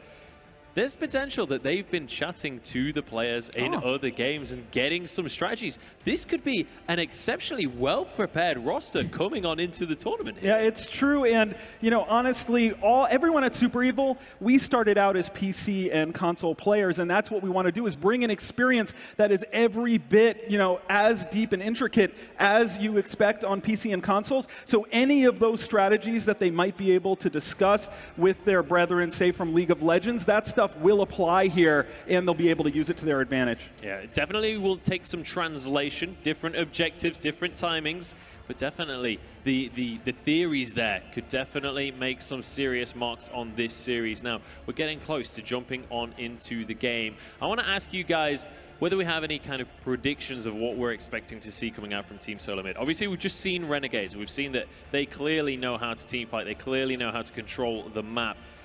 Are we expecting a certain style from Team Solo Mid here, or is it just too difficult to say, being a new game mode here? Yeah, I think macro rotations will be critical, because in this game, 5v5, it's getting to the bush first. First to bush wins that territory. So I think with Flash X on the team, he's going to help the team basically get map control and rotate quicker to get and win the team fights. Two things that I'm excited to watch Flash X do. One, his vision game was one of the best a few updates ago in all of competitive Vainglory. So with the new vision system, I'm excited to see if he can set it up deep in the jungle so that they can set up some sort of invade. The other thing is, I'm pretty sure he's going to be rotating all over the map, roaming to help his side lanes as well as his mid lane. So I'm very excited to see all sort of new stuff come out with Flash X. Yeah, and I'm looking forward to seeing Shinkaigen represent Super Evil here. He's got to bring it. He's, you know, a dev now, and we want to see him show that we can play this game too. We got some Vainglorious players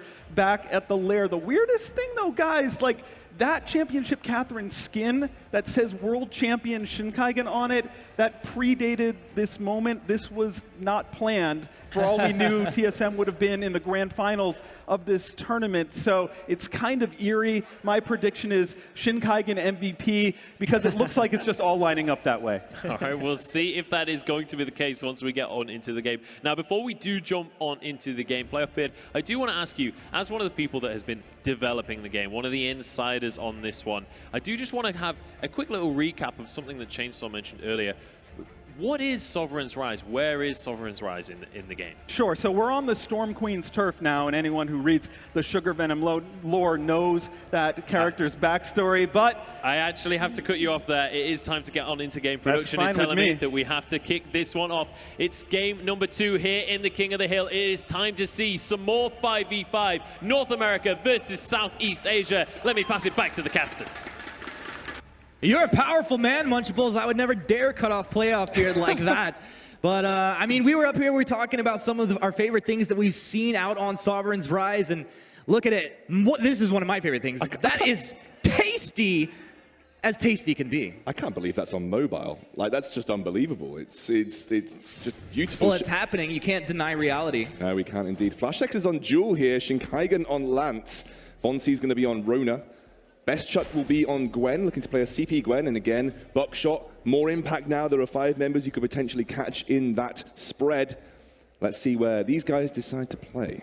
Yeah, it's very interesting. Both these teams decided to do a little bit of a split on their buffs, taking both buffs down at the same time. So it's actually kind of mirrored. You see Grace down the bot lane, Lucky Bread, and you got Uni on top. Look at the early vision control for TSM as well, or North America, I suppose. Look at the early vision control for North America. That's right. They've looked to get all of those scout cameras down to prevent any potential early jungle steals. Zekan, which buffs are kind of suspect to early invades? I think the crystal buff especially, it's so close to the river. Just peeking your head in, taking a look. Is it still there? If it is, go ahead and take it.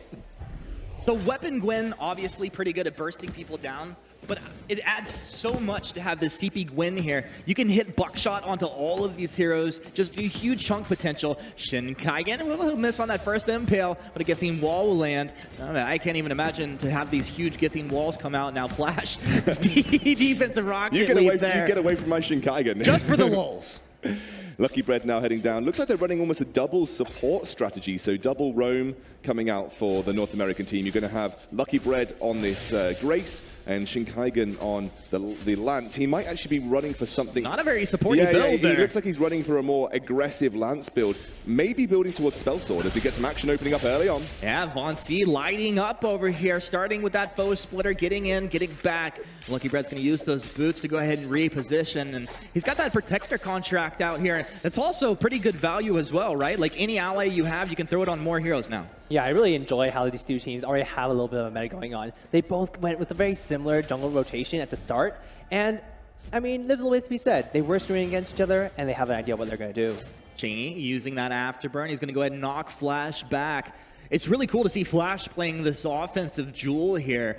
And it seems like also it's going to be able to do great. Another area of effectability when the Thunder Strike's coming through, and especially on this weapon jewel, he will be critting people down. Imagine how hard it's going to be for him to get to that backline, though. You've got to get through Core Collapse. You've got to get through a Relentless Pursuit. You've got to get through the Silence, the Ordained, the Fearsome Shade. Like, all that CC. All that CC. Or you just jump through and you say, Lucky Bread, just hit me with that double Divine Intervention. Maybe so. Chuck here and Lucky Bread now sharing experience and pushing this mid lane in. Shin Kaigen tried to roam down bot. I really like the way that Lucky Bread pulled that minion wave to the side to allow a bit of space to open up as they push forward to try and deal with Lucky Bread. That was an opportunity for Shin Kaigen to look for a gank, but the scout camera went down and he was zoned out and they saw him. Yeah, but take a look at these two team compositions. TSM, or North America's team composition, is really built towards diving in on that backline. And on Southeast Asia, they're trying to protect Spaghetti, they're trying to protect Uni, and will he be able to do it?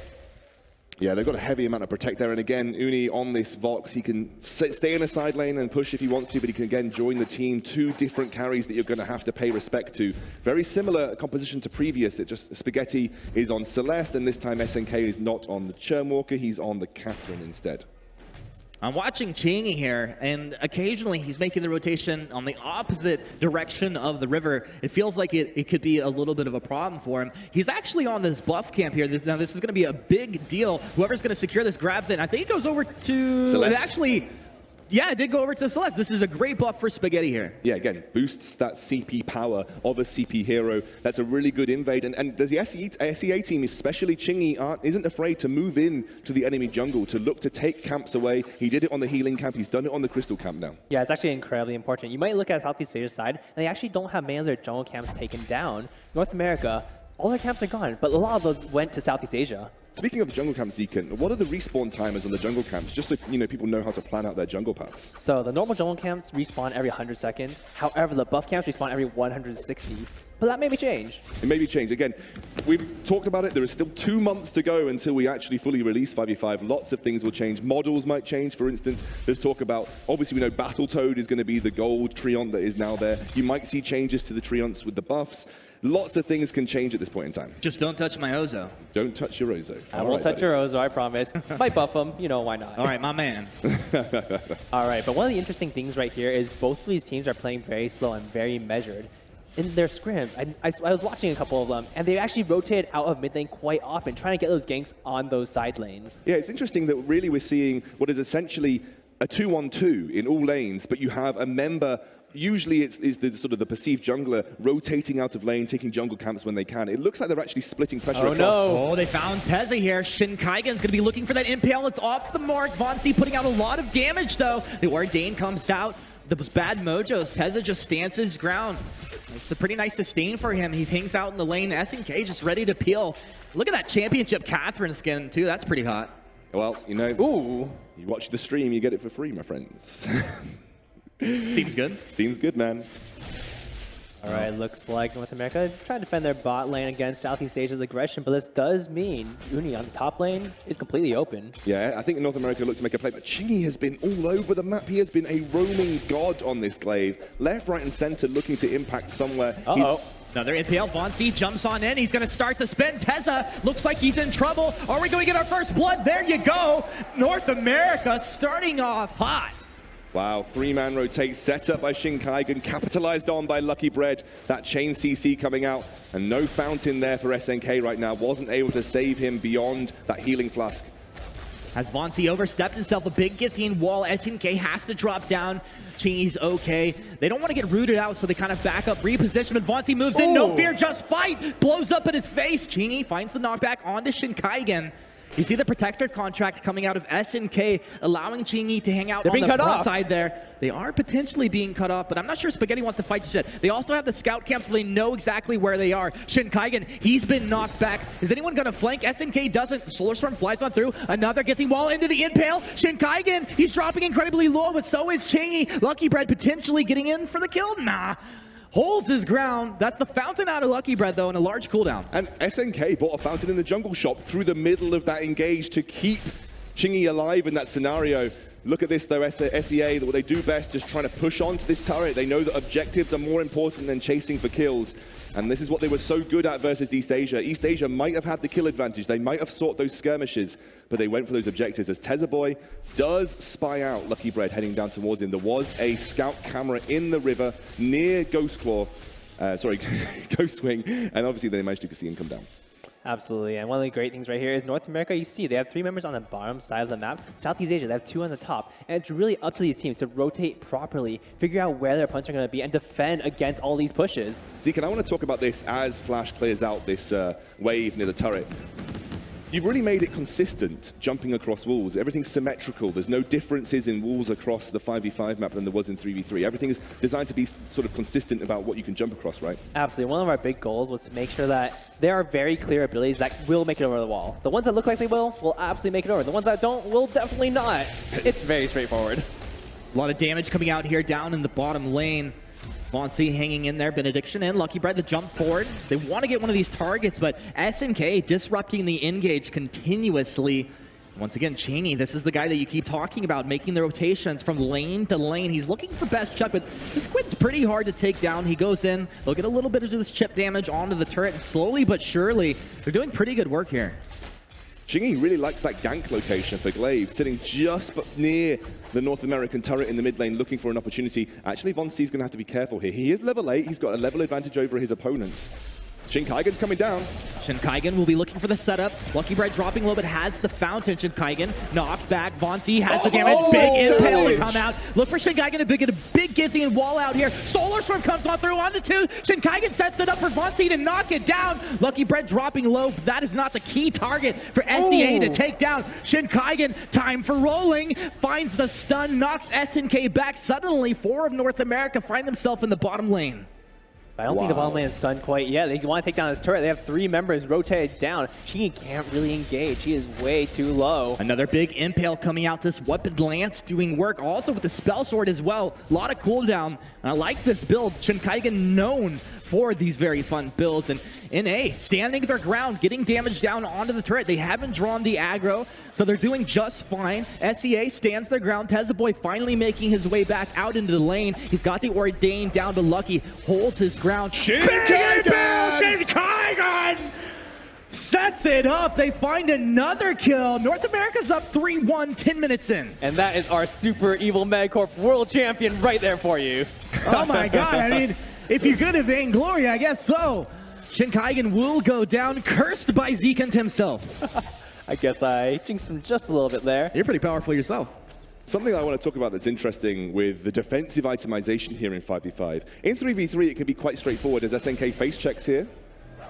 A nice stun there. SNK, you're going to go down, right? He'll use the fountain. Yeah, there's a lot of damage coming out of Vainglory right now. Absolutely, but speaking to Exchounder's point earlier, being able to choose what you want to itemize against is incredibly important. If you know that you're on the back line and there's something that has range and is crystal power, build those build that shielding. Right. If you're in the front lines and you're getting smacked by a Ringo, get that armor. Exactly, but because the diversity of team compositions offers much more in terms of variety of damage, suddenly it's a little bit harder to know when and where to itemize in defense. Everything gets built up in sort of more complex scenarios. North America, they're going for a quick objective take. You can see there's no vision for SEA. This is going to be a Blacklaw take here, and Chingy maybe starting to sniff it out. No, his eye is on mid. He has no idea. They have no idea. Caught by complete surprise. NA gonna snag that objective. Hey, we knew Jewel in 3v3 was good at taking objectives. Jewel is pretty good in 5v5 at taking objectives too, especially this weapon power. Wow. I love the blue skin when you unleash your on blue side. There you go. This dragon is no joke. Uni, is he caught out here? Thunderstrike will miss, a couple autos, a nice knockback. Uni, he can just stand his ground, maybe take down Shin Kaigen. Shin lives through it, and they find another kill. Bonsi potentially going down. He's spinning. The Divine Intervention, he's got a lot of durability and regen, and plus SEA, they have to get onto this Blacklaw. Blacklaw doing good work. Suddenly, all of the chip damage from SEA doesn't feel so powerful. Lucky Bread moves forward, drops that Holy Nova. It looks like a little bit of a converge here coming in from NA. They've got the turret down, Lucky Bread in. And they're going to go ahead and respect this pretty well. I really like the CP Gwen in this scenario because you're able to disengage really easily. Lucky Bread oversteps just a bit, but they have got what they wanted from this engage. They got that middle opening turret that opens up the map. You can venture more easily into the enemy side jungles to steal away camps, to set up traps, to get deep vision down, get those scout cameras right into the enemy jungle. And in the meantime, Flash X on a weapon power Jewel, and now I think of it, seems like a perfect split pusher, able to take yet another turret in the side lane. Imagine Flash is probably going to spend most of his time as Jewel, thunderstriking, taking down turrets after turrets. Absolutely, that's such an incredible point because being able to split push very effectively when you know you're up against just one target, when Jewel doesn't need to have her back turned to anyone, she is so incredibly powerful. And there are so many heroes on Sovereign's Rise that are just much stronger or much more effective at their respective roles. Exactly. You have opened the diversity of roles. Suddenly, you know, you had a Jewel on Halcyon Fold. Yeah, she was good at taking turrets, but now she's even better because it's a role that she fits perfectly into because that's a specific strategy that you can employ on 5v5. I hear you say strategical diversity. All I hear is dive, and it's all I want to see out of North America right now. They have the composition to do it. They have advantage. We've seen split push, but also splitting of objectives and taking the resources across the map. Chingy over the wall. He'll go ahead and slap Best Chuck, let him know he's there and that he's ready to play some games. Shin Kaigen has made his way over. And can you guys break this down? I'm seeing a lot of spell sword stacking here across the map. Super spell sword stacking. It's a great item if you're heavy on weapon power, but also an ability-focused carry. Things like Glaive, they want to have that afterburn on off cooldown as quickly as possible. Things like Lance want to get that Impale and Githian wall rolling as much as possible, and they've got those weapon power scalings with them. So it's an interesting item to stack. It's very much burst damage orientated. You go in, you hit hard, you hit once, and get the damage done. Absolutely, but look at TSM, look at North America, getting those scout cams down on the bottom side of the river. They're getting ready for this Ghost Wing. The moment it spawns, you can expect them to make a move. Now there's a lot of movement potentials across the map. You can see that some heroes are taking a significant level advantage, specifically Uni and Spaghetti, who have just stuck themselves in the lane, not so concerned with rotating across the map. Von C doing mad work down here in a 2v1. Chingy finally shows up. Von C, he jumps back, stunned up, but Best Chuck's here. Shin Kaigen as well. They block off the Aces High. Fearsome Shade will catch Shin Kaigen. About to have a whoa! Talk about a global ability. Best Chuck, he wants to run back, but he's got big splash damage. 667 damage coming out of that bad mojo. Lucky Bread with Shin Kaigen able to take one of SEA. Shin Kaigen goes down. Lucky Bread got to get back, but he's outnumbered, surrounded by foes, and taken down. 4 dead heroes for North America, and suddenly SEA ready to take this dragon. Yeah, and we thought that North America had the advantage right there. They got to bot lane with 4 members against the 3 of Southeast Asia, but the rotation is coming out from Southeast Asia, where it's absolutely fantastic. The differences that we saw from North America versus Flash. EA. Wait a second, Flash could go for a steal here. They have that scout coming there. Flash doesn't know it. Big red bend over the Flash! The first objective steal! That's what I'm talking about! The first objective steal of 5v5! Pretty neat, huh? And it's Flash X over the wall. Big red button, Ghost Claw. Flashy X. Ghost Swing. Ghost Swing. That was incredible. Flash X going in, dropping that scout cannon. This is the incredible part about the vision system. Even as a carry, you can get your own vision down. And something that's understated is scout traps are placed directly where you walk. You have the freedom to place them over walls here. You have the freedom to move them around. It's a little bit more diverse in terms of placing those scout cameras. Absolutely, and being able to drop them in key places. You see North America moving on towards this Black Claw. So they've taken Ghost Wing. Now they're going to use this buff to their advantage to move in and take Black Claw as well. SEA knows what's happening, but can they contest this one? SNK trying to get in position. We'll look for Chingy over the wall. Spaghetti throws in the Solar Storm. It tears on through. It's going to be secured by Shenkaigen, the super sub himself. Chingy has fallen. North America blowing this game open. SNK will go down as well. Suddenly, Black Claw descends upon the mid lane. North America have taken 3 kills and will now look to push potentially into the base of SEA. Wow. Wow, that's amazing from North America. They're going to get a push here. And remember, Black Claw is stronger if you take it later into the game, so he has the ability to be more aggressive in the siege. And North America are going to look to fully exploit that right now. FlashX had done very little in terms of participation all game. He had spent that side lane pushing those minion waves, pushing the turrets, and then one heroic play has brought North America right back into this game and potentially even looking to finish it off in a short space of time. Yeah, absolutely. Taking that Ghost Wing really allowed them to take Black Claw without taking too much damage. Southeast Asia, they came in full of fight. They were able to put a lot of pressure on North America, but it just wasn't enough. Now, Von C's playing games in the bottom lane here, so he's splitting up what the advantage out of SEA as full team.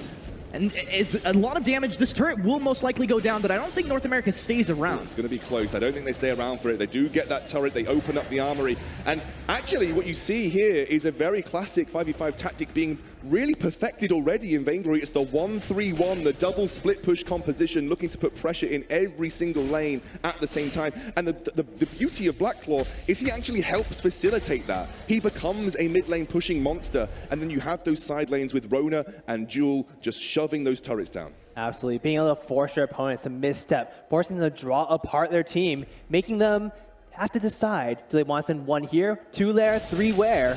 They have no idea. I've actually thought about this composition even more, Humanist, and it's beautiful. Rona is great 1v1. Jewel is great 1v1. Then you have a CP Gwen in the mid lane along with a Grace and a Lance. They have long-range disengage. They can consistently push the enemy back if they try to engage upon them, and that allows them to be very, very sort of, I guess, careful about how they approach their own mid lane siege while you have these 1v1 monsters in the side lanes performing this 1-3-1. Absolutely, and with both Rona and Jewel being able to jump away from the fight, if they do get ganked, they'll be okay. Super mobile. Yeah, Chingy, he does have a ton of spell swords though, so being able to chase them down, it could happen. Okay, I mean, there's so much action happening on the map. I barely have a moment to actually realize how beautiful some of these things are. I mean, there's these statues like in the jungle here, the glowing orbs. It's just like eye candy for me. Yeah, I mean, like I said, it's almost impossible to believe this is on mobile. And the beauty of it, Zekan, is you've optimized it for everybody that can play 3v3 on their device, can play 5v5, right? Yeah, absolutely. Anyone who has 3v3 on Vainglory on their phone right now or on their device, you know, go and play 5v5 when it comes out. And just to add to that a little bit, this is not even final. The R team has so much more to go. When you see this release, it'll be even more epic. NA, good rotation to take down a singular split pusher of Uni, but SEA are biting back with the split push of their own. They're going to get 2 turrets here as Chingy picks up the bot lane tier 1, but NA are straight onto the back. Chuck looking to put pressure down. Now you see the rotation from the backside there, and it feels like it's an easy gank, but Chingy, he knows the rotation through this jungle. Afterburn over the wall, and you're not going to chase this guy down. Shenkaigen's opened up with a Crucible here. It looks like it is going to eventually move into that double supportive style. And, you know, in some ways that feels necessary in 5v5 because of all the different types of CC that you have to negotiate. This could be a big fight, though. 2 members not here for SEA. NA go in. Yeah, they jump in. A big stun onto SNK. He turns around. Blast Trimmer blocked off. You can tell North America ready for that one. And now suddenly 5 heroes for North America to the 3 of Southeast Asia. Will be 4 soon as Vox joins this fight. Lucky Bread dropping low, uses the fountain. They turn around, Chingy is popped. Remember, FlashX, he's still on Ghost Wing over here. What? He's all business. Solar Storm's gonna come on through. I don't even know if they can actually Flash still do it. X. Yes, they can. Tessa Boy down. North America's roasting SEA. Oh no, it's a disaster. Spaghetti's the only member alive.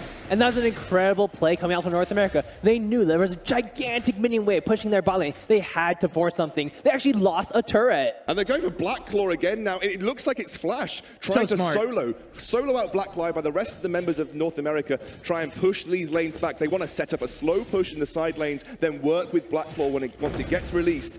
This is huge from North America. SEA have got a very spaghetti-orientated composition. He is a hyper carry. Here goes Flash. And that is the power of Joy there, being able to tank up all the damage as long as her heavy laning is facing forward. Someone needs to nerf Flash at this point. I think like he's too OP. And we talked about macro tactics. We talked about Flash X's understanding of the game. This is starting to show here. Von C also has great experience in these kinds of situations too. And a lot of shot calling probably going on for North America right now as they have a huge advantage to try and push this game in for a win.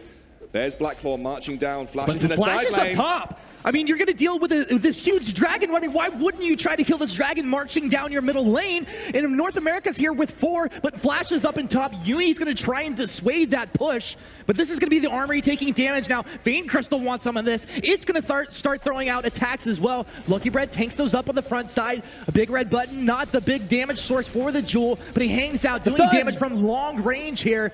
Armory is just a matter of moments before it goes down. A Thunder Strike will clean that up. Blackcaw still alive at this point. What will be the call? NA, hang around. They're going to keep SEA busy right inside the mid lane here. Flash still going up to top, but he needs to get the minions forward. Huge damage. SNK is down. They've traded though. Lucky Bread falls. Von C as well. Chuck has huge burst damage. It's the buckshot. Bonanza of buckshots, we could say, come raining on through as the full item builds coming together. The Vayne Crystal has taken significant damage. Spaghetti on that broomstick runs forward, maybe looking for somebody. The top turret has gone down as well. SEA hanging on by a thread. And this is exactly how you use these game-ending objectives. You take the Ghost Wing, you make sure you have that buff, you make sure any fight that you take will go in your favor. And then you get the Black Claw, pushing down mid lane and let you split up. Your opponents, they need to decide. Do they want to engage you? Do they want to take down Black Claw? If they take too long, they just lose. You just don't see this in the 3v3 iteration of Vainglory. You don't see this tactical diversity. In 3v3, you are forced to teamfight to end the game because you have a singular lane to push through. In this, you don't need to teamfight. You can push on every single lane. And Bestchuck was doing a great job of stalling and slowing out the SEA members with that CP Gwen while disengaging himself, allowing Flash X space to go and push that top lane.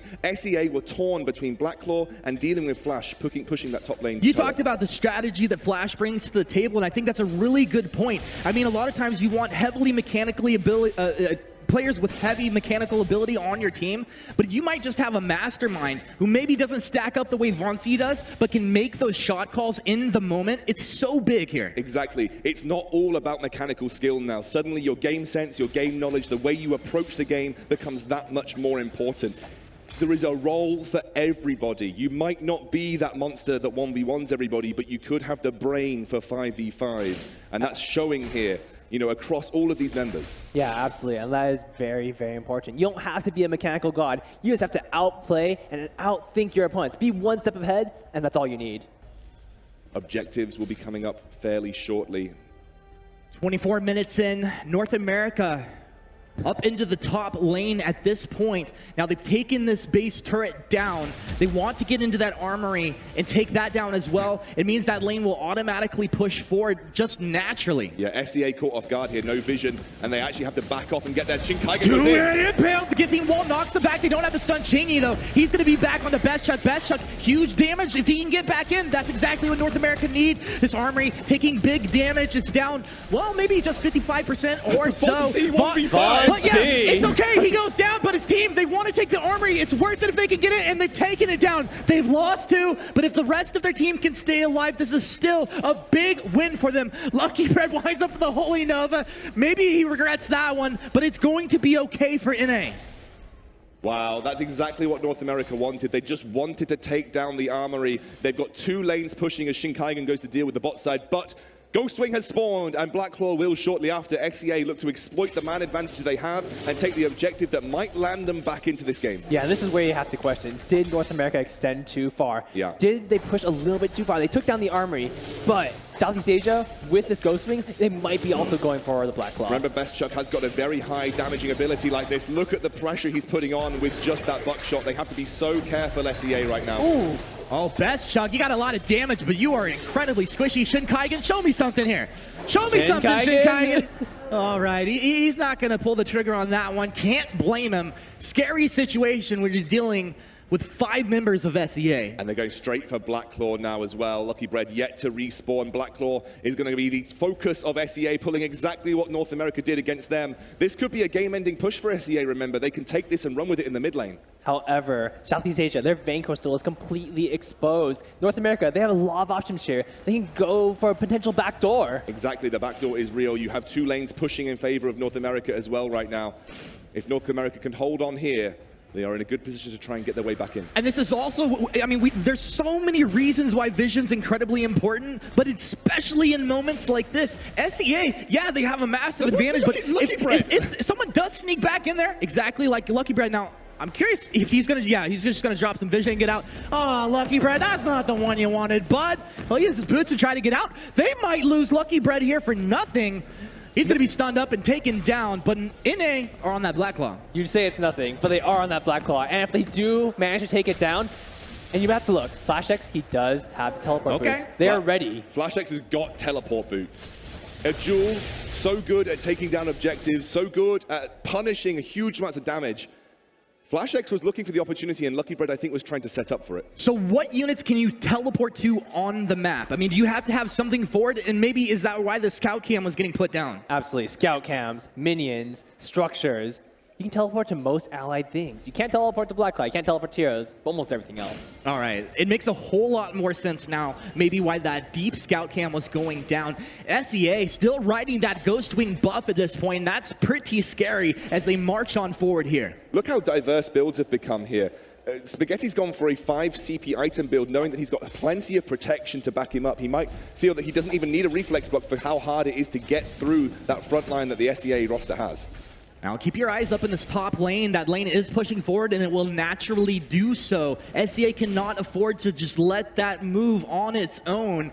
They're going to go ahead and back up here. NA kind of flexing their power on this defense. One of the drawbacks of teleport boots is that you don't have a sprint, you just have the teleport. So the drawback of it is that you don't get that immediate burst of speed for those tense situations, but you have the flexibility to make your presence known across the map. Yeah, I can see North America is actually taking advantage of the fact that they have 2 armories down to really draw Southeast Asia back into their base. Yeah. Now they know where all of them are, is their chance to take control of this jungle.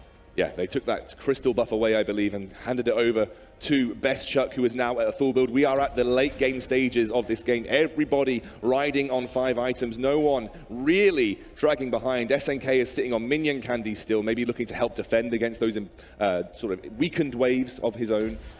Yeah, even EU 3 vs 3, we never saw 90k net worth. That's pretty tasty. There is 2 more players to generate gold there, Humanist. Yeah. Of course, just maths. Look at the map. So good at. Southeast Asia, they're completely blind. North America are completely taking control of the vision on this map right now. Nothing to bait for it though right now, Zekan. If Blacklaw was up, maybe Javon C, well, goodness me, going in.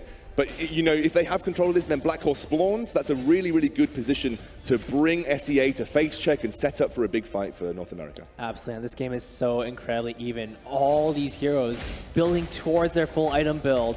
Best Chuck and A, Von C just taking a couple more camps away from Southeast Asia. Infusions need refreshing here for North America. It is going to be Ghostwing spawning fairly soon. 20 seconds. This is dangerous. Well, they have no idea. They have no idea. This is a surprise brush. SNK, now he's about the tankiest hero from SEA. He's going to be rooted up. Stormguard comes out. They block off the blast tremor. That's about as good as he could, but he's got 2. That lands onto 3. The chase is on. Fearsome Shade, the Storm rips on through. Shade Kaigen sets up with the appeal, but Flash X is down. That's their huge damage source. NA, can they stay alive? The Divine Intervention comes out, but it's not on Devontae. Devontae's fallen. SEA have taken a massive advantage. They have not lost anybody, and suddenly Lucky Bread's left for dead. Shin Kaigen has fallen.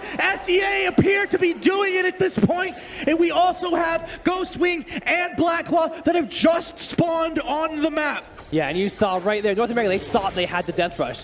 But the Catherine, she face checked first. She was completely fine. She tanked all of the damage coming out from North America. And North America don't really have a safe teamfight composition against what SEA are bringing to the table. SEA have got a ranged hyper carry Celeste. They've got Uni, who's now at 3 items full build. You've got a very heavy hitting Tezza on this Batiste as well.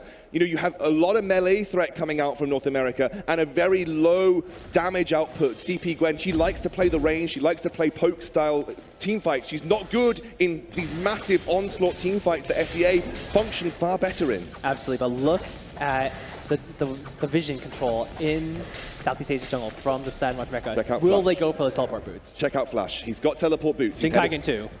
He's heading towards the bot lane. Oh, double teleport Double boots. teleport. This could be an attempted backdoor if SEA push very hard with Blacklaw here. But the vision's just gone down. Oh no. They've just lost all their vision. I mean, they could also port one person up into the minion wave, right? Yeah, Get him into position, then port onto him, right? Absolutely. They can teleport onto a scout cam. Best Chuck's probably going to do his best with Buckshot here to try and ward the Southeast Asian composition away with this Blacklaw, but he's going to be waiting in the wings. He has got that big minion wave to work with in the top lane. Flash could look for... He could look for a teleport. I mean, honestly, he's gone. He's going for it. He's going. Is he going for it right now? The port up in the top, they both go. They're going to force ports back, and the rest of the team will look to do work onto the Blacklaw and also cancel any teleports. The chase is on. Best Chuck's there. He has the area of effect damage, but 2 of SEA have snuck back. Von C, no fear, just fight. Get in there, but he's feared back. Huge fearsome shade. The divine intervention, but Shin Kaigen's here. Flash X, they're closing onto the back. No retreat. Another peel for Chingy. Oh, Shin Kaigen! SNK, can he get the disables for his team? They're going to be able to block off the stun now. Kiting backwards, NA, they have the advantage. The fountain comes out. SNK's down. NA, they take 2. They lose nothing. Tezza Boy, all they can do is throw the fearsome shade. SEA's on the back foot. If North America do not lose any heroes, they will be closing this game out. They jump in. Uni split apart from his team. No! Oh! And that was epic. I mean, that was probably just too many Impales getting hit. Shin Kaigen went way too hard there. Oh my word. I couldn't handle it. That was incredible play coming out from both of these teams. Oh. It looks like they're still going. I think it was just our spectator side because Flash is still in the game.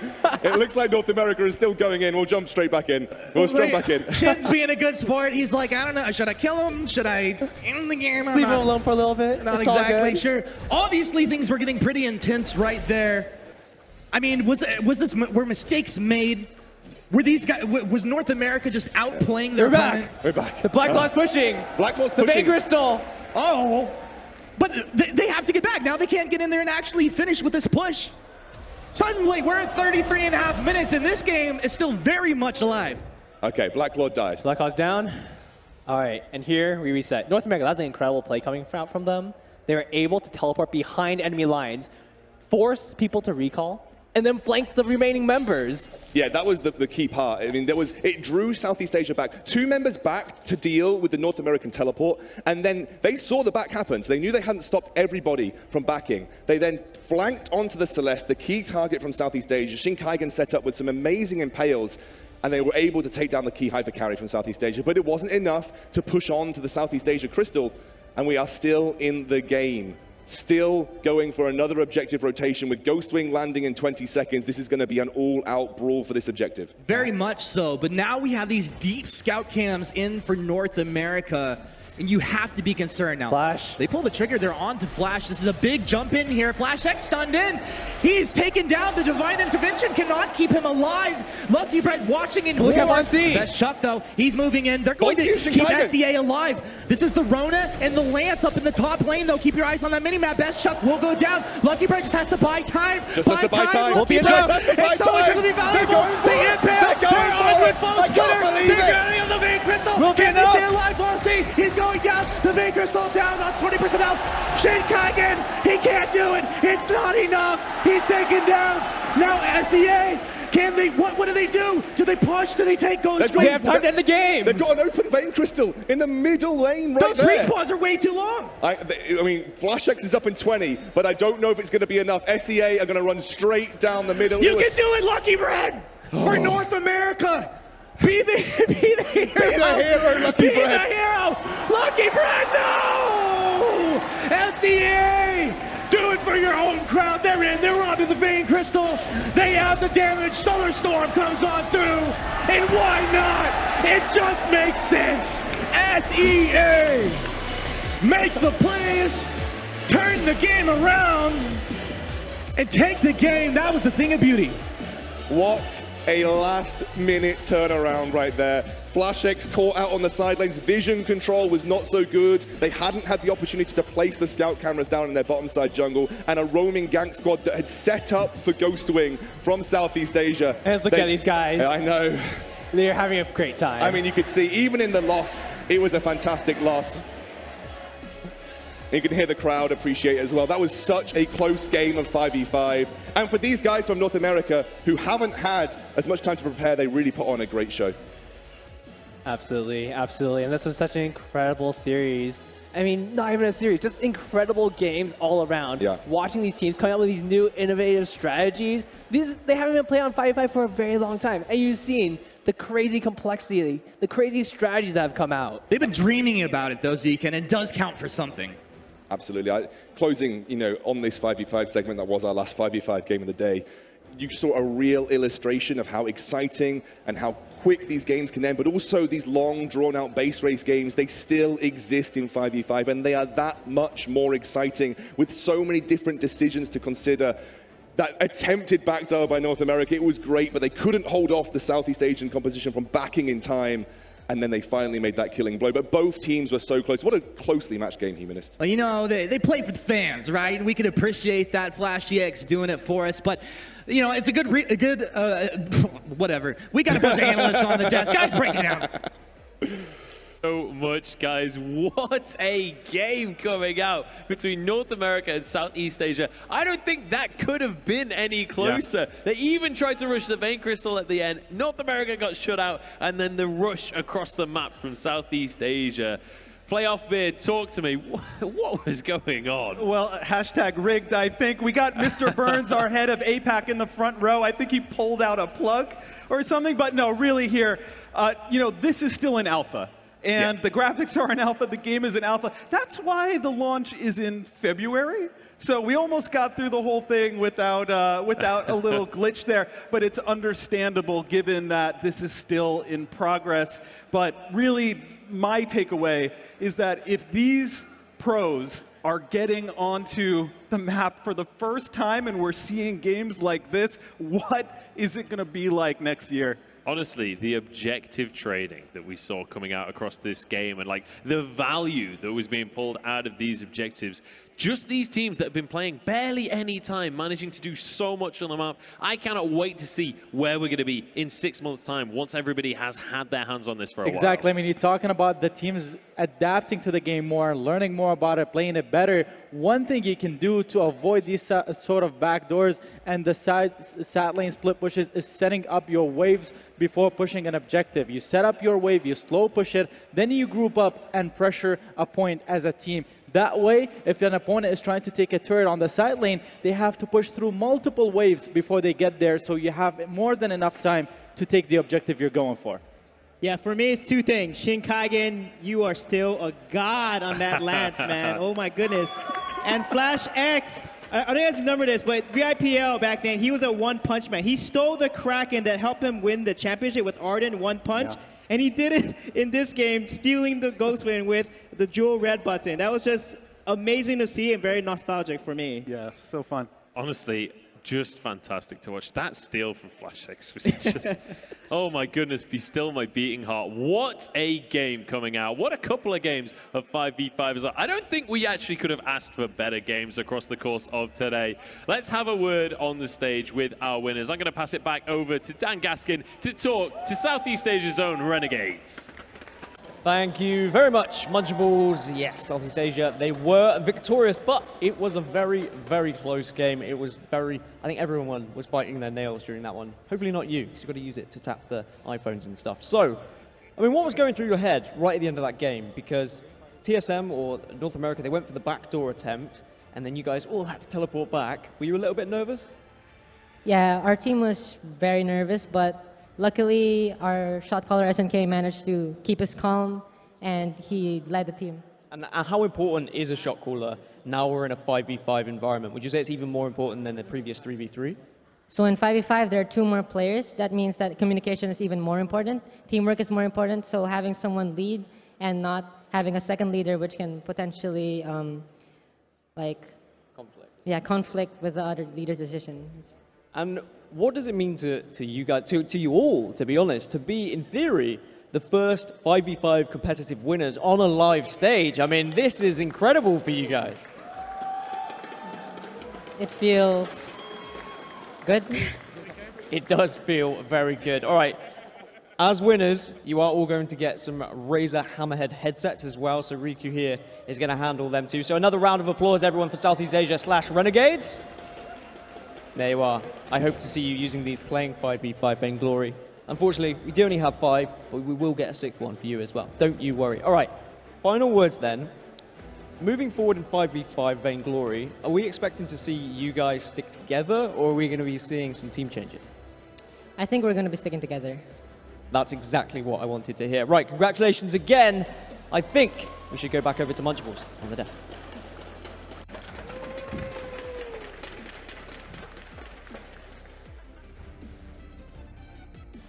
Powered by the highest performance game engine on mobile, leveraging years of experience building the largest international competitive mobile esport, harnessing extraordinary community anticipation. This February, Super Evil Megacorp will unleash the category-defining 5v5 battle arena for mobile. The first and only true 5v5 MOBA on the mobile platform, featuring graphics that put the copycats to shame, rendered at a smooth, flawless 120 frames per second. A simple-to-start, highly accessible experience that matches or outperforms PC and console counterparts in every way, with ultra-precise, intuitive touch controls that make a MOBA feel like magic. Nothing diluted, nothing dumbed down, delivering through original and creative hero design, level design, item design, and objective design, the immense depth, skill, and complexity that a legitimate 5v5 MOBA should offer. Outplay and outthink your opponent like no other game. Superior gameplay and graphics. The most accurate and responsive controls. Deep, original fantasy storytelling. And unparalleled technical excellence with the platform-leading proprietary game engine and the highest frame rates. Super Evil Megacorp's Vainglory 5v5 sets the new bar for mobile gaming. Never settle for the lesser evil. And there we